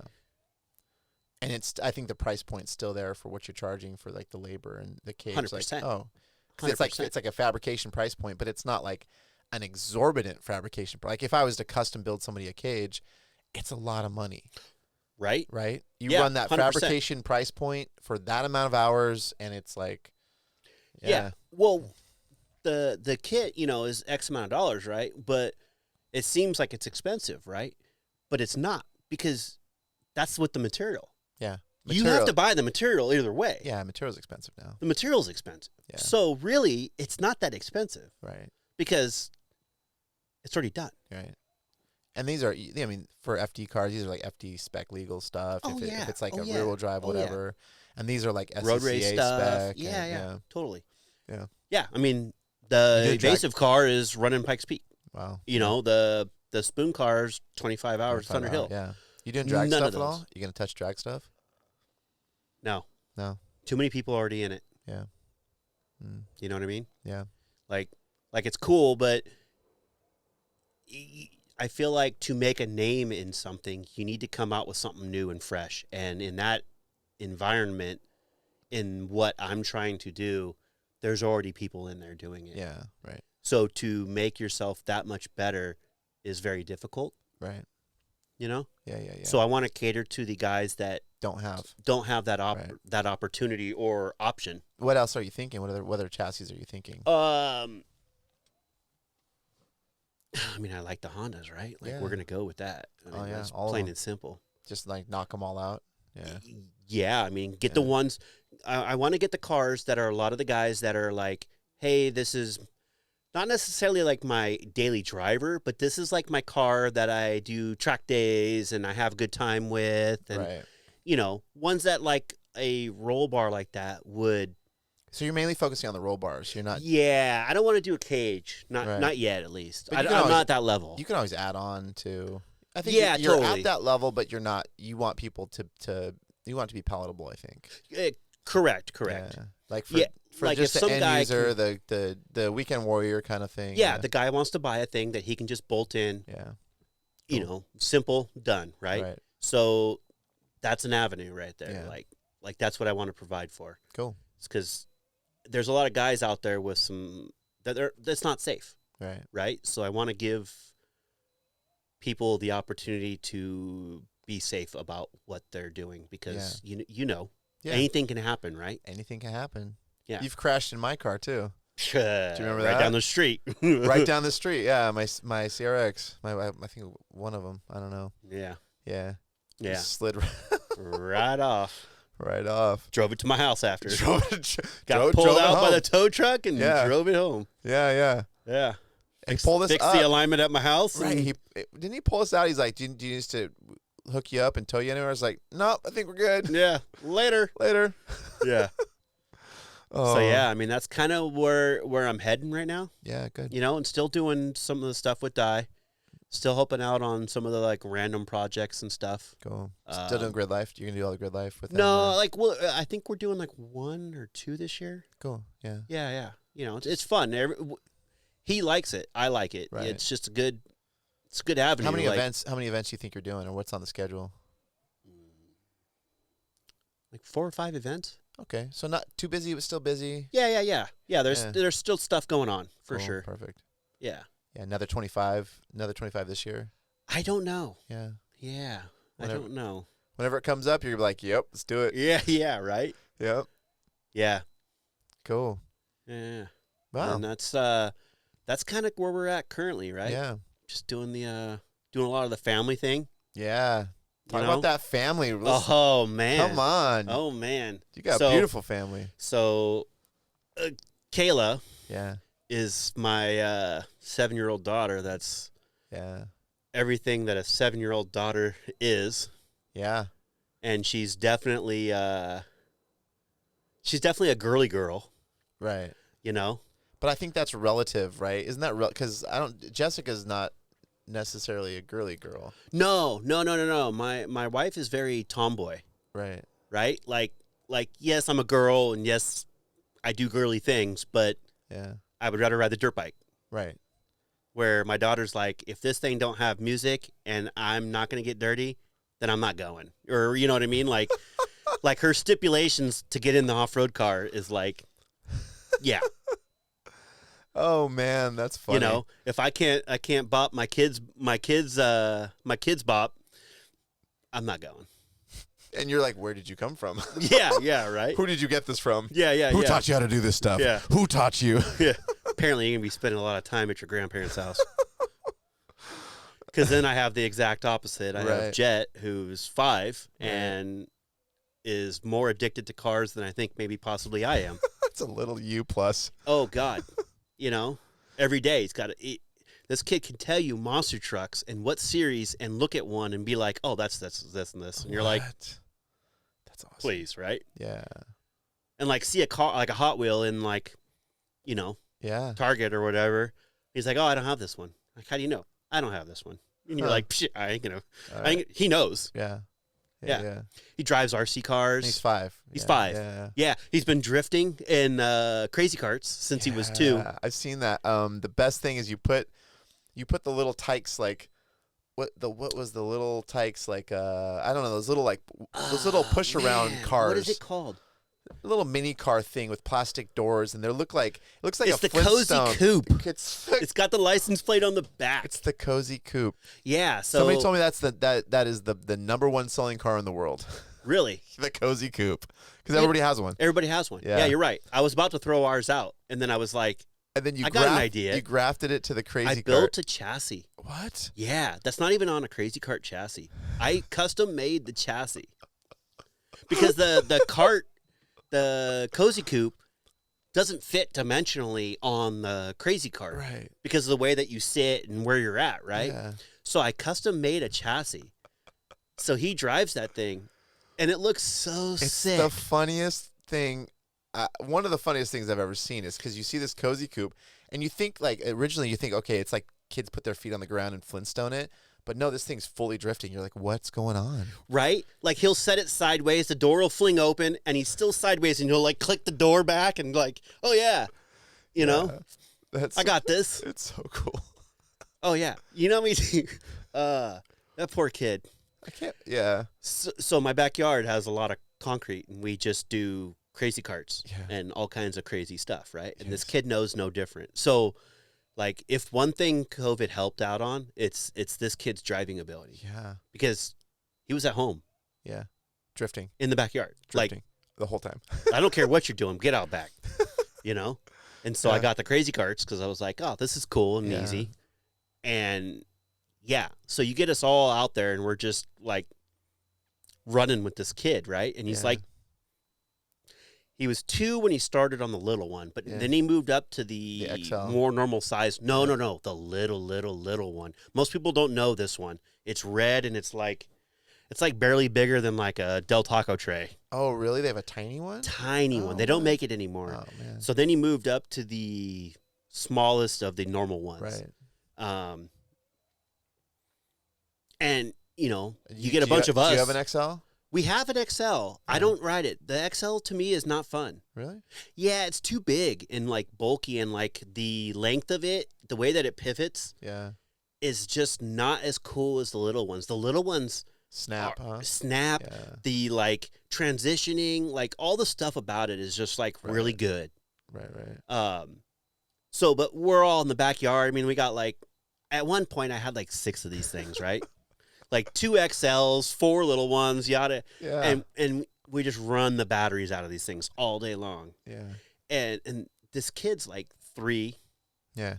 And we're just slamming into him, right? Like he's no different than like you or me. Right. Like treat him the same way. Like you're gonna push this kid into the wall. He's just laughing, and he's just laughing. Yeah. So now he's in cart. Fast forward. Yeah. He's and of course the go-karts, right? Yeah. Has a Honda motor. Yeah, of course. So I was like, yeah, I'm on board. Wait, I don't know about this thing. Oh, Honda motor? Let's get it. Yep. Load it up. I'm in. Put it in the back.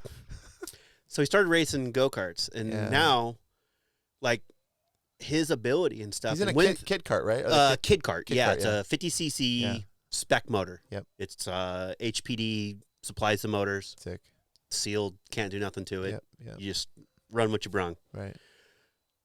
He goes out, the car will get sideways or whatever, and he doesn't even phase him. He just stays in the throttle and just like carries it out. Like this is just what we do. Right. Because he has that. And like other kids either loop it or they get like nervous and then back out. Right. And not even a thing. Yeah. And then they're like fighting and like bumping and stuff. Right.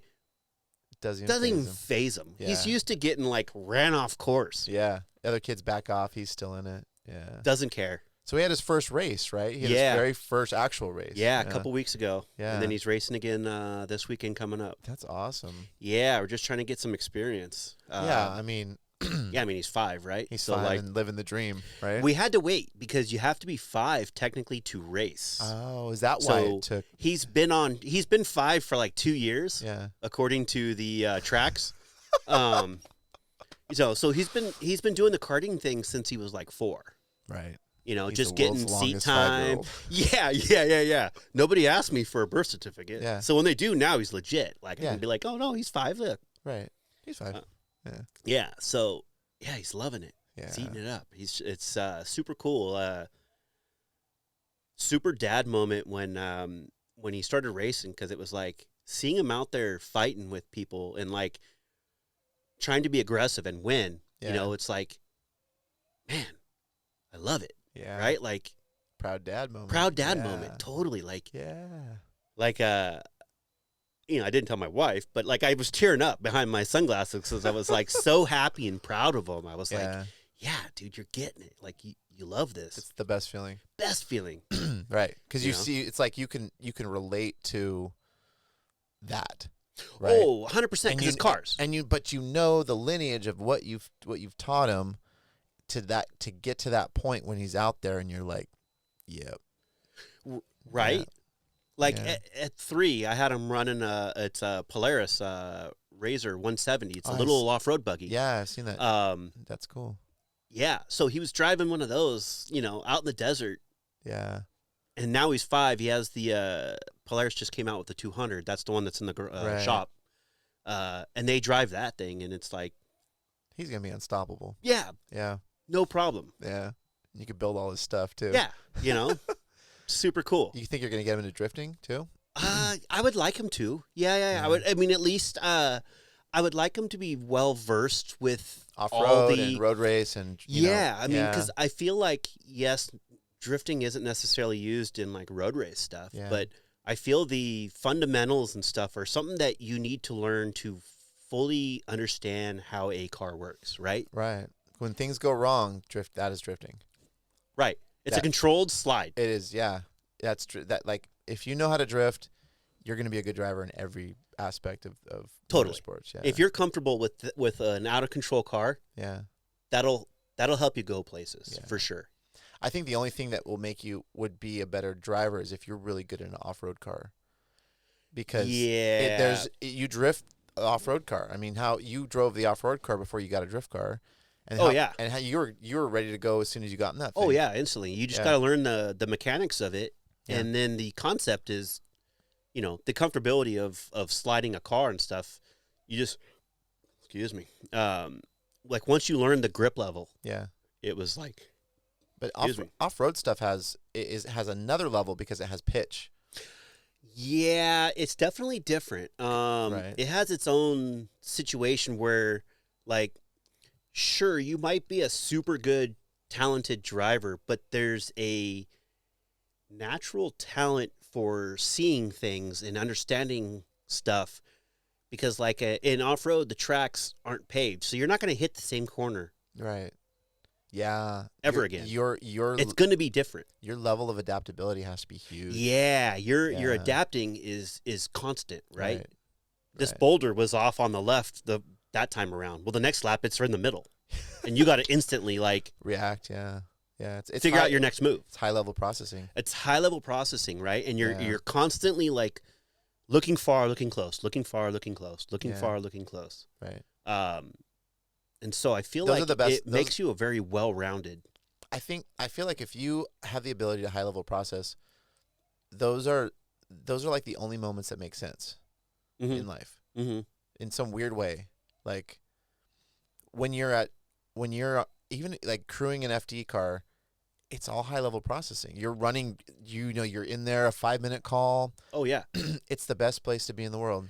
Yeah, whether you're in the car or you're rushing and scrambling to make it happen, you're just 5-minute call, right? Like, what can you get accomplished in 5 minutes? People were like, "Oh, 5 minutes is a long time," and you're like, "No, it's not."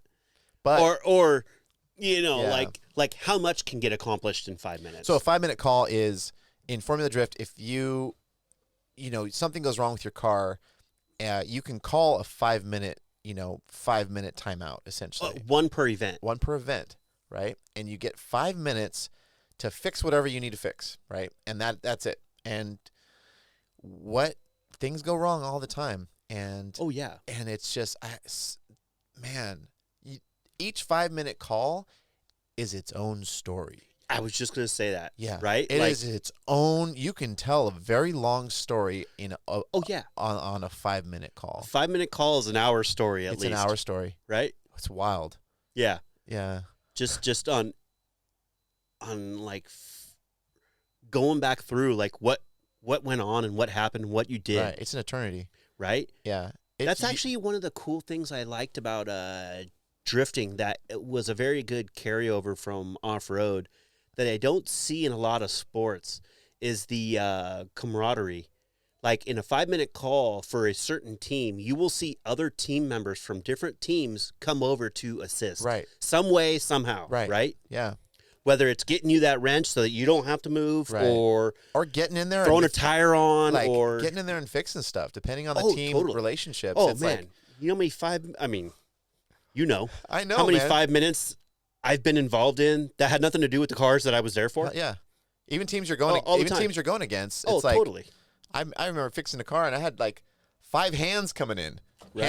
handing me stuff and pulling this up and Right? Like I need a 15 millimeter wrench, and like Yeah. 3 of them come at you, and you're like, these ninja stars.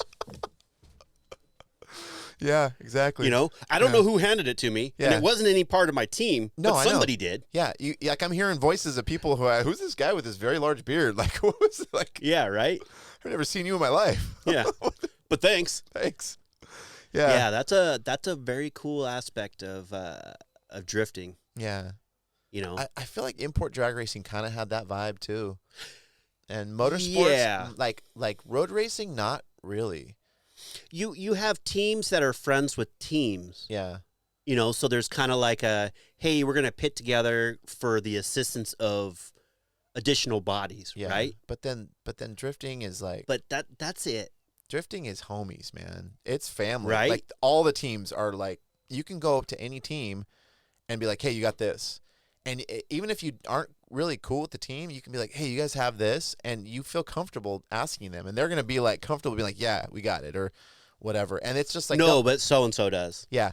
Or they'll hand you a part that's like, this is $1,000 something, or this is a $500 something. They're like, all right, cool. Well, just if you run it, give it back, or if you break it, just Like a rear end. like a rear end. Like a winner's quick change. Yeah, here's a We've $5,000 borrowed one before. Yeah, here's a $5,000 rear end, and then when we're done, just fix it and give it back to me. yeah, or even like You're good for it. You even leave the event and you just call them up later, and you're like, oh yeah, here's like Yeah. I'll bring it to you the next event or whatever. How do you want to do this? Oh, okay, Yeah. cool.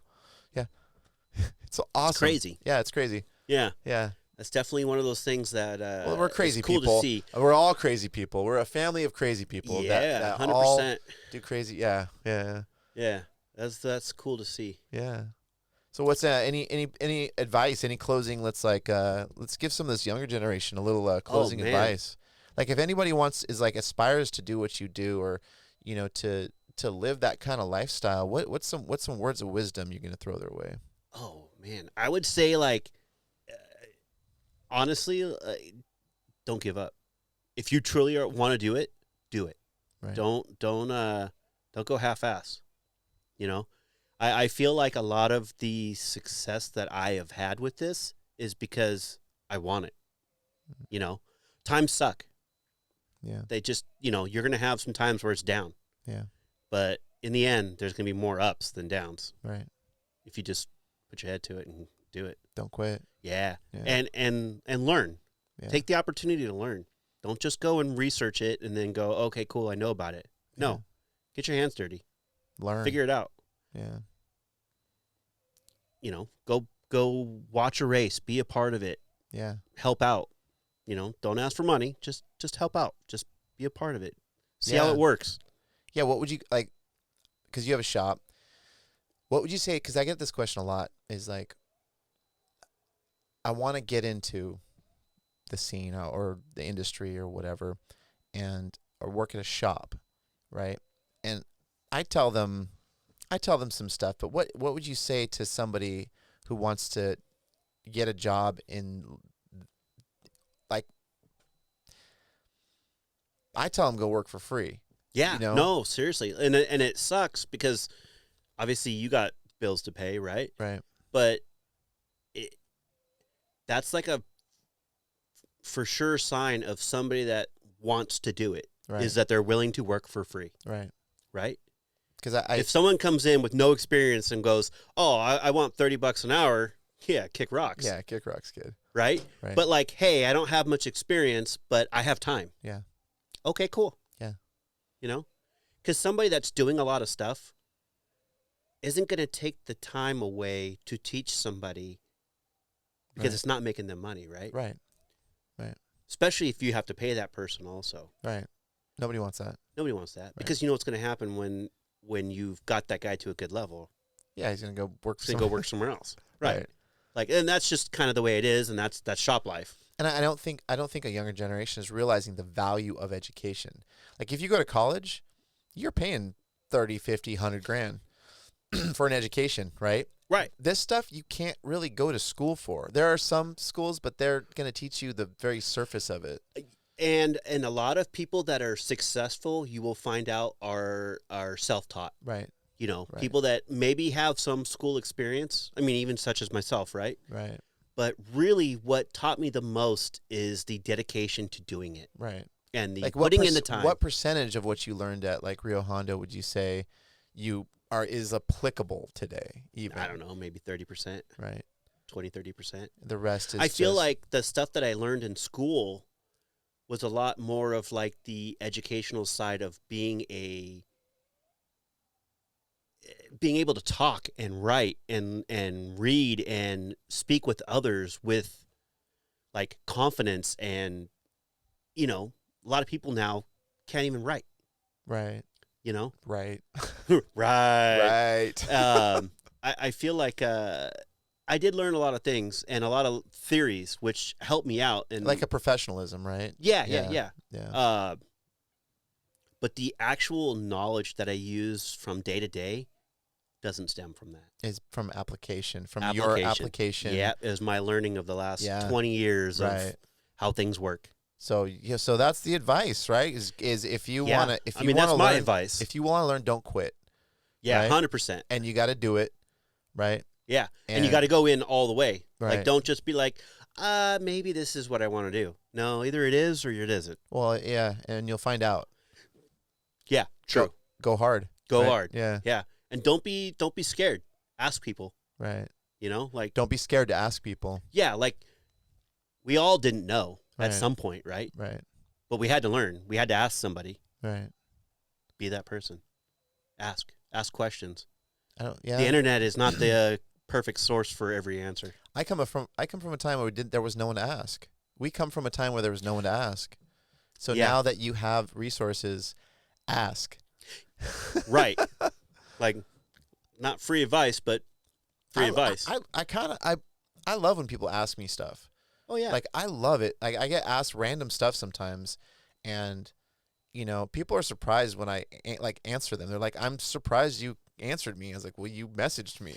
Like, and I answer their Yeah. question the best I can, you know, and it might take me a while to get to it, but like I feel like everyone in the car scene is like family to me. Family. Yeah. I feel like that's a difficult one to juggle as far as like say on my side, because you get a lot of messages and it's people that you really want to answer them back, Yeah. but things may get you sidetracked or this or that or Yeah.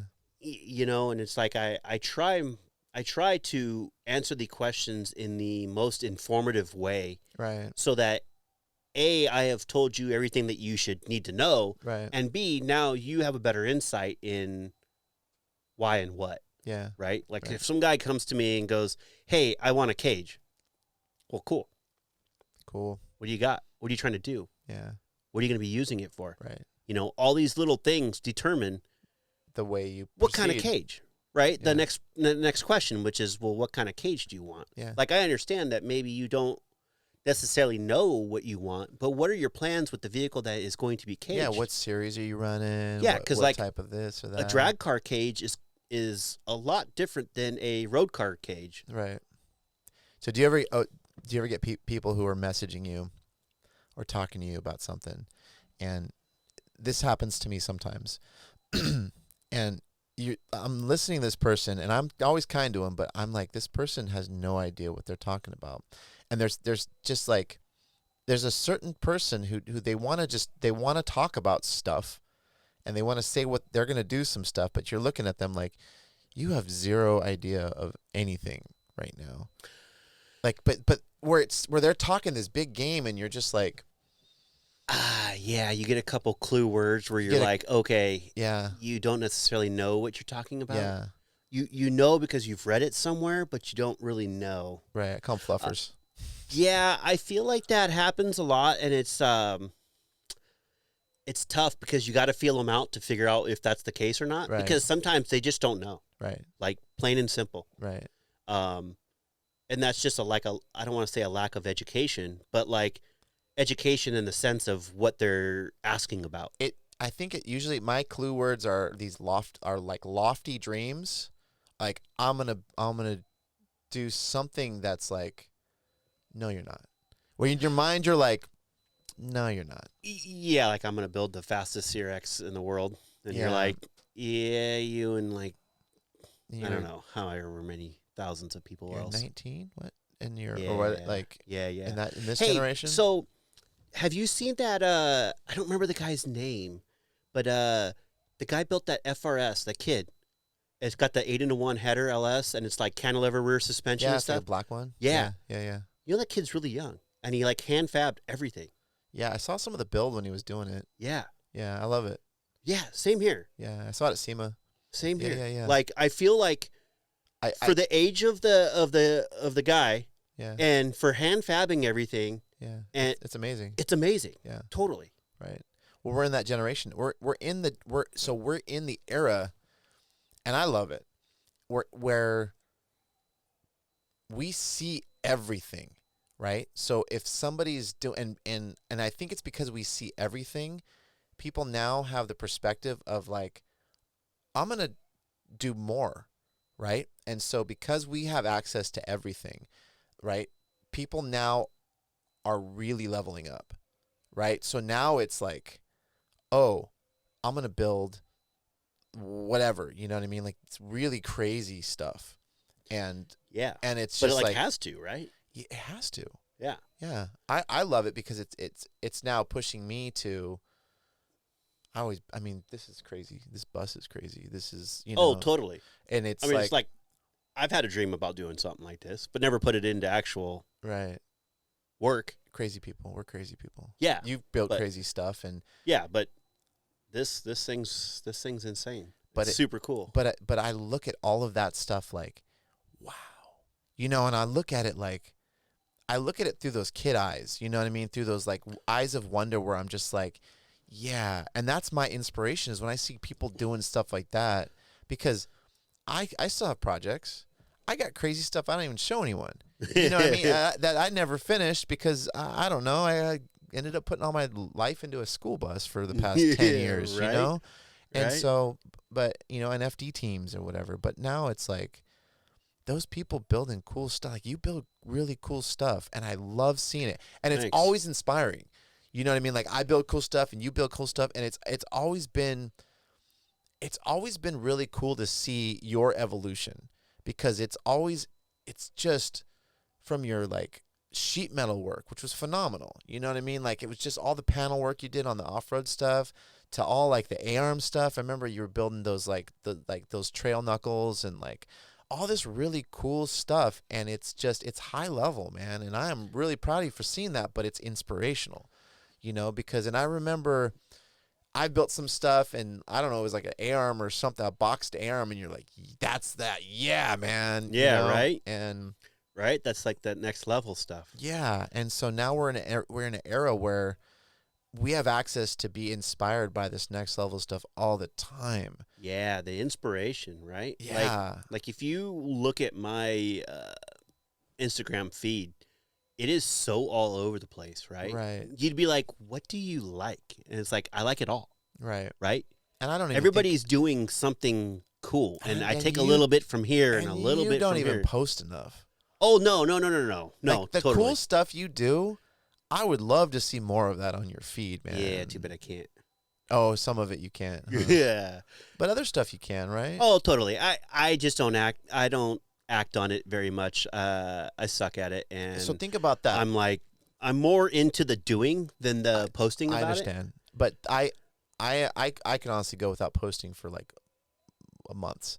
But I think about this. You know what keeps me posting is I think about the kids out there who are looking at the things I do and are getting inspired and are going to be the generation of next levelers that are going to build the coolest stuff that keeps inspiring me till I die. Okay. Yeah, right. So your stuff you're building, you should inspire, man. You should think about the people who are the next generation, because I think it's our responsibility. We are like the founding generation of like all this stuff of sport compact street racing, and this show is about the rise of the sport compact. It's part of it. We're gonna get into like the Fast and Furious era. We're gonna get into like the drifting stuff eventually, which we've touched on. But you come from the era of the 90s street racing before it was even a thing. Yeah. And so we are foundational. I mean, I was definitely young at those periods of time. Right, but you're still foundational. You were doing stuff Oh, yeah. way before Fast and Furious came out. So Oh yeah. so you are foundational, and so I feel like it's our responsibility to tell these stories, for one, which we're doing right now. Right. Right, we're telling these stories to this generation who doesn't know these things. Right, there is a ton of people out there who don't know all this stuff about you and all you've come through to get where you are, which is high level motorsports. You know what I mean? And and it all comes from somewhere. And so I just feel like we gotta tell these stories, and we gotta inspire this next generation. Yeah. Yeah. So they're not, they're always gonna do dumb stuff, but Hey, we did dumb stuff. we did dumb stuff, so I can't Right? judge. Right? You Yeah. know? Like, who am I to say? What do you think of takeovers? Oh God, don't even get me started on Right? that stupid shit. But it's dumb stuff, right? Yeah. It's But we stupid did dumb stuff. But it's everything evolves, right? Yes. I feel like it's like the redheaded step cousin that we're like, man, but they're still part of the family, but we're like, man. Yeah. Don't get me started on that stuff. And I know it makes life hard for a lot of the enthusiasts who just want to drive their cars. Yeah. They get lumped into that. The street racers who are out like way in the middle of nowhere drag racing, they get lumped into that, right?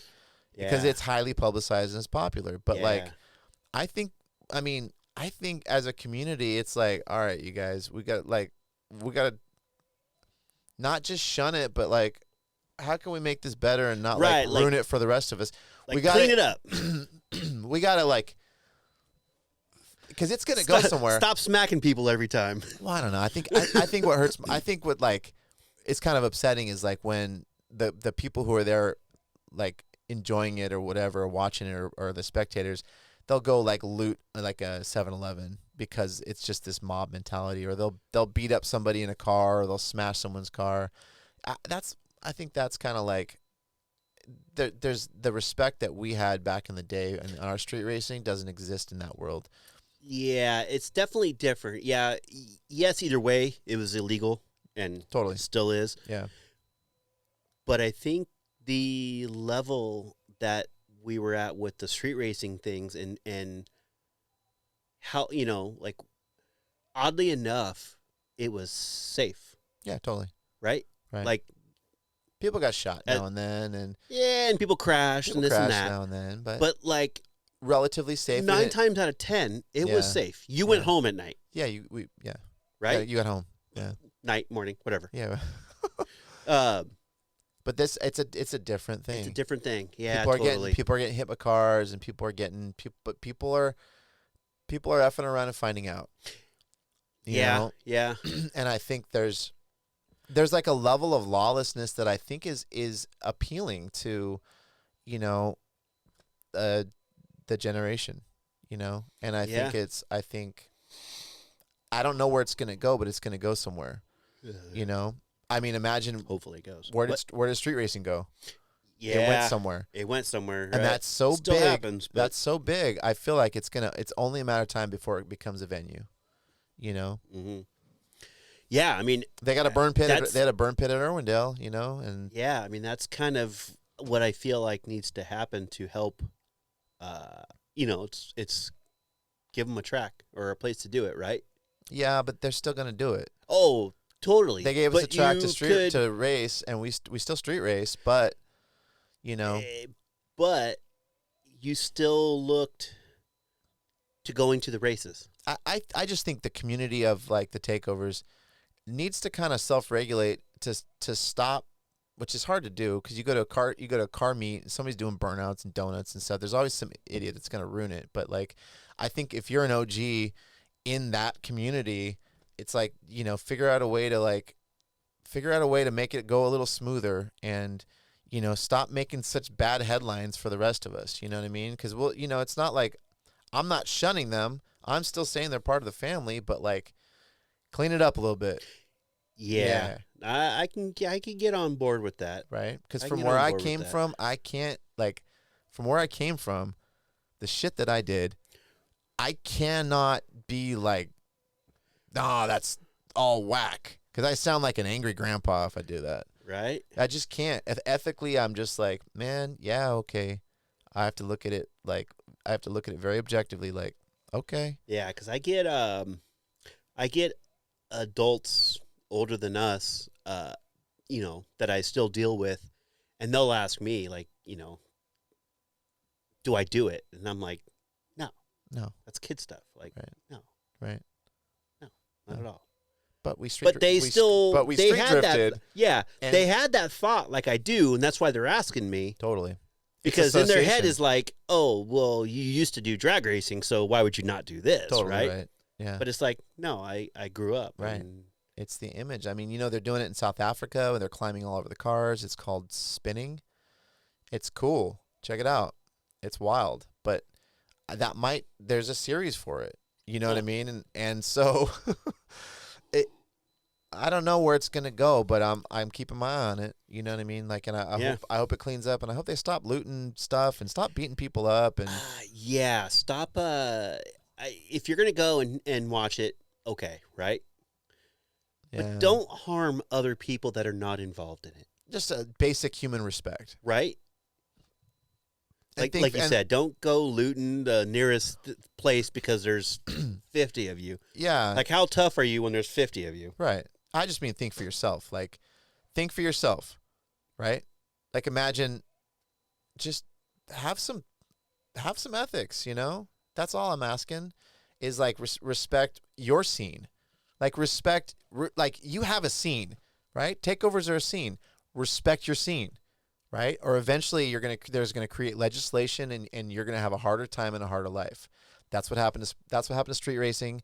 You know what I mean? We had a harder time and a harder life because they cracked down, Yeah, right? yeah. And so respect your scene, and you know, it'll thrive. Don't respect your scene and don't respect the people in your scene, and it won't thrive. Just saying, you know. Yeah, pretty much. I mean, look at all the people that were doing street racing and stuff that now have like companies. Yeah. You Yeah. know? So there's a future in it. There is a future. You You know? can go somewhere. You can create a future in it. You got to make it though. Yeah. You got to create it, right? Right. Yeah. And you got to own up to it. Yep. You Yeah. know? So You talk to a lot of these guys that have these big companies and stuff about, you know, like this kind of situation, you know, back in the day, yeah. they'll tell you, Yeah. right? That's my goal. I'm gonna sit down with all of They'll them. tell you. All you guys out there, you know, if you want to sit down, if you're from the OG, if you're from the original group, the founding fathers of this sport compact generation, I want to sit down with you, and thank you for coming. Anything Hey, else man, you want to? thanks for having me. Anything else you want to add? No, man, we covered so much stuff. I was not thinking we were going to go this Deep, this huh? deep, but, hey, think about how I'm much glad. think about how much we didn't cover even.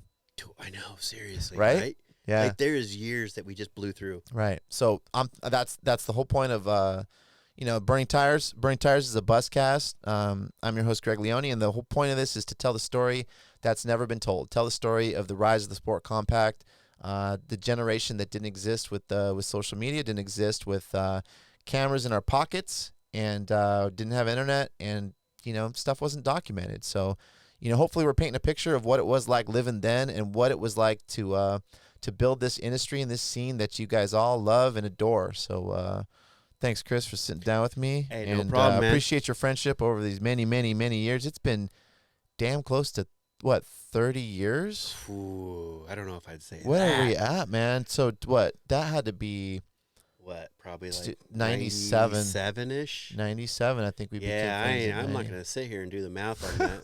But it's over 20. Oh, yeah, it's 25, right? Yeah. 25 something like years. that, yeah. We've been friends for 25 years. Man. Yeah, that's awesome. And your number has never changed. Yeah, VTech is my last. My last four of my number is 8832. It's VTech. Right? Still same bad channel. My pager code is still 42. Yeah. And the crazy thing too is, like, at my house and everywhere else in my life, Yeah. if Honda makes the item, Yeah.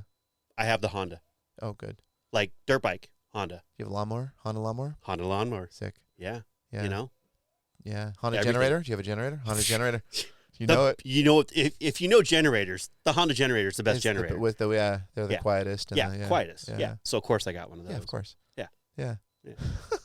Just what it is. That's what it is. And it's like not even one of those things that I go searching for the Honda. It's just typically it's the best. I mean, if it has Honda on it, I'm into it too. Don't steal my pillows. Maybe I will. Do you know I got these? I stole these from the Honda party at SEMA. Oh, nice. Oh, cool. Well, I'm gonna close this out. This is Burning Tires. It is a bus cast. We are on Pepper the School Bus. This is a mobile podcast in the back of a school bus that actually hauls race cars. And I'm your host, Greg Leone, and our wonderful, wonderful guest. I want to thank Chris Eimer, Eimer Engineering. And where can we find you?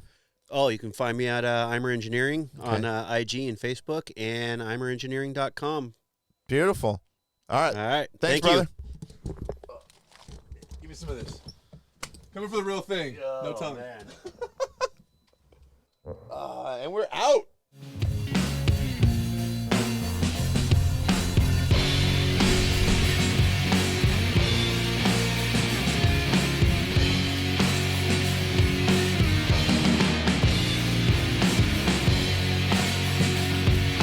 Thanks for watching. Make sure to like, subscribe, comment, and share.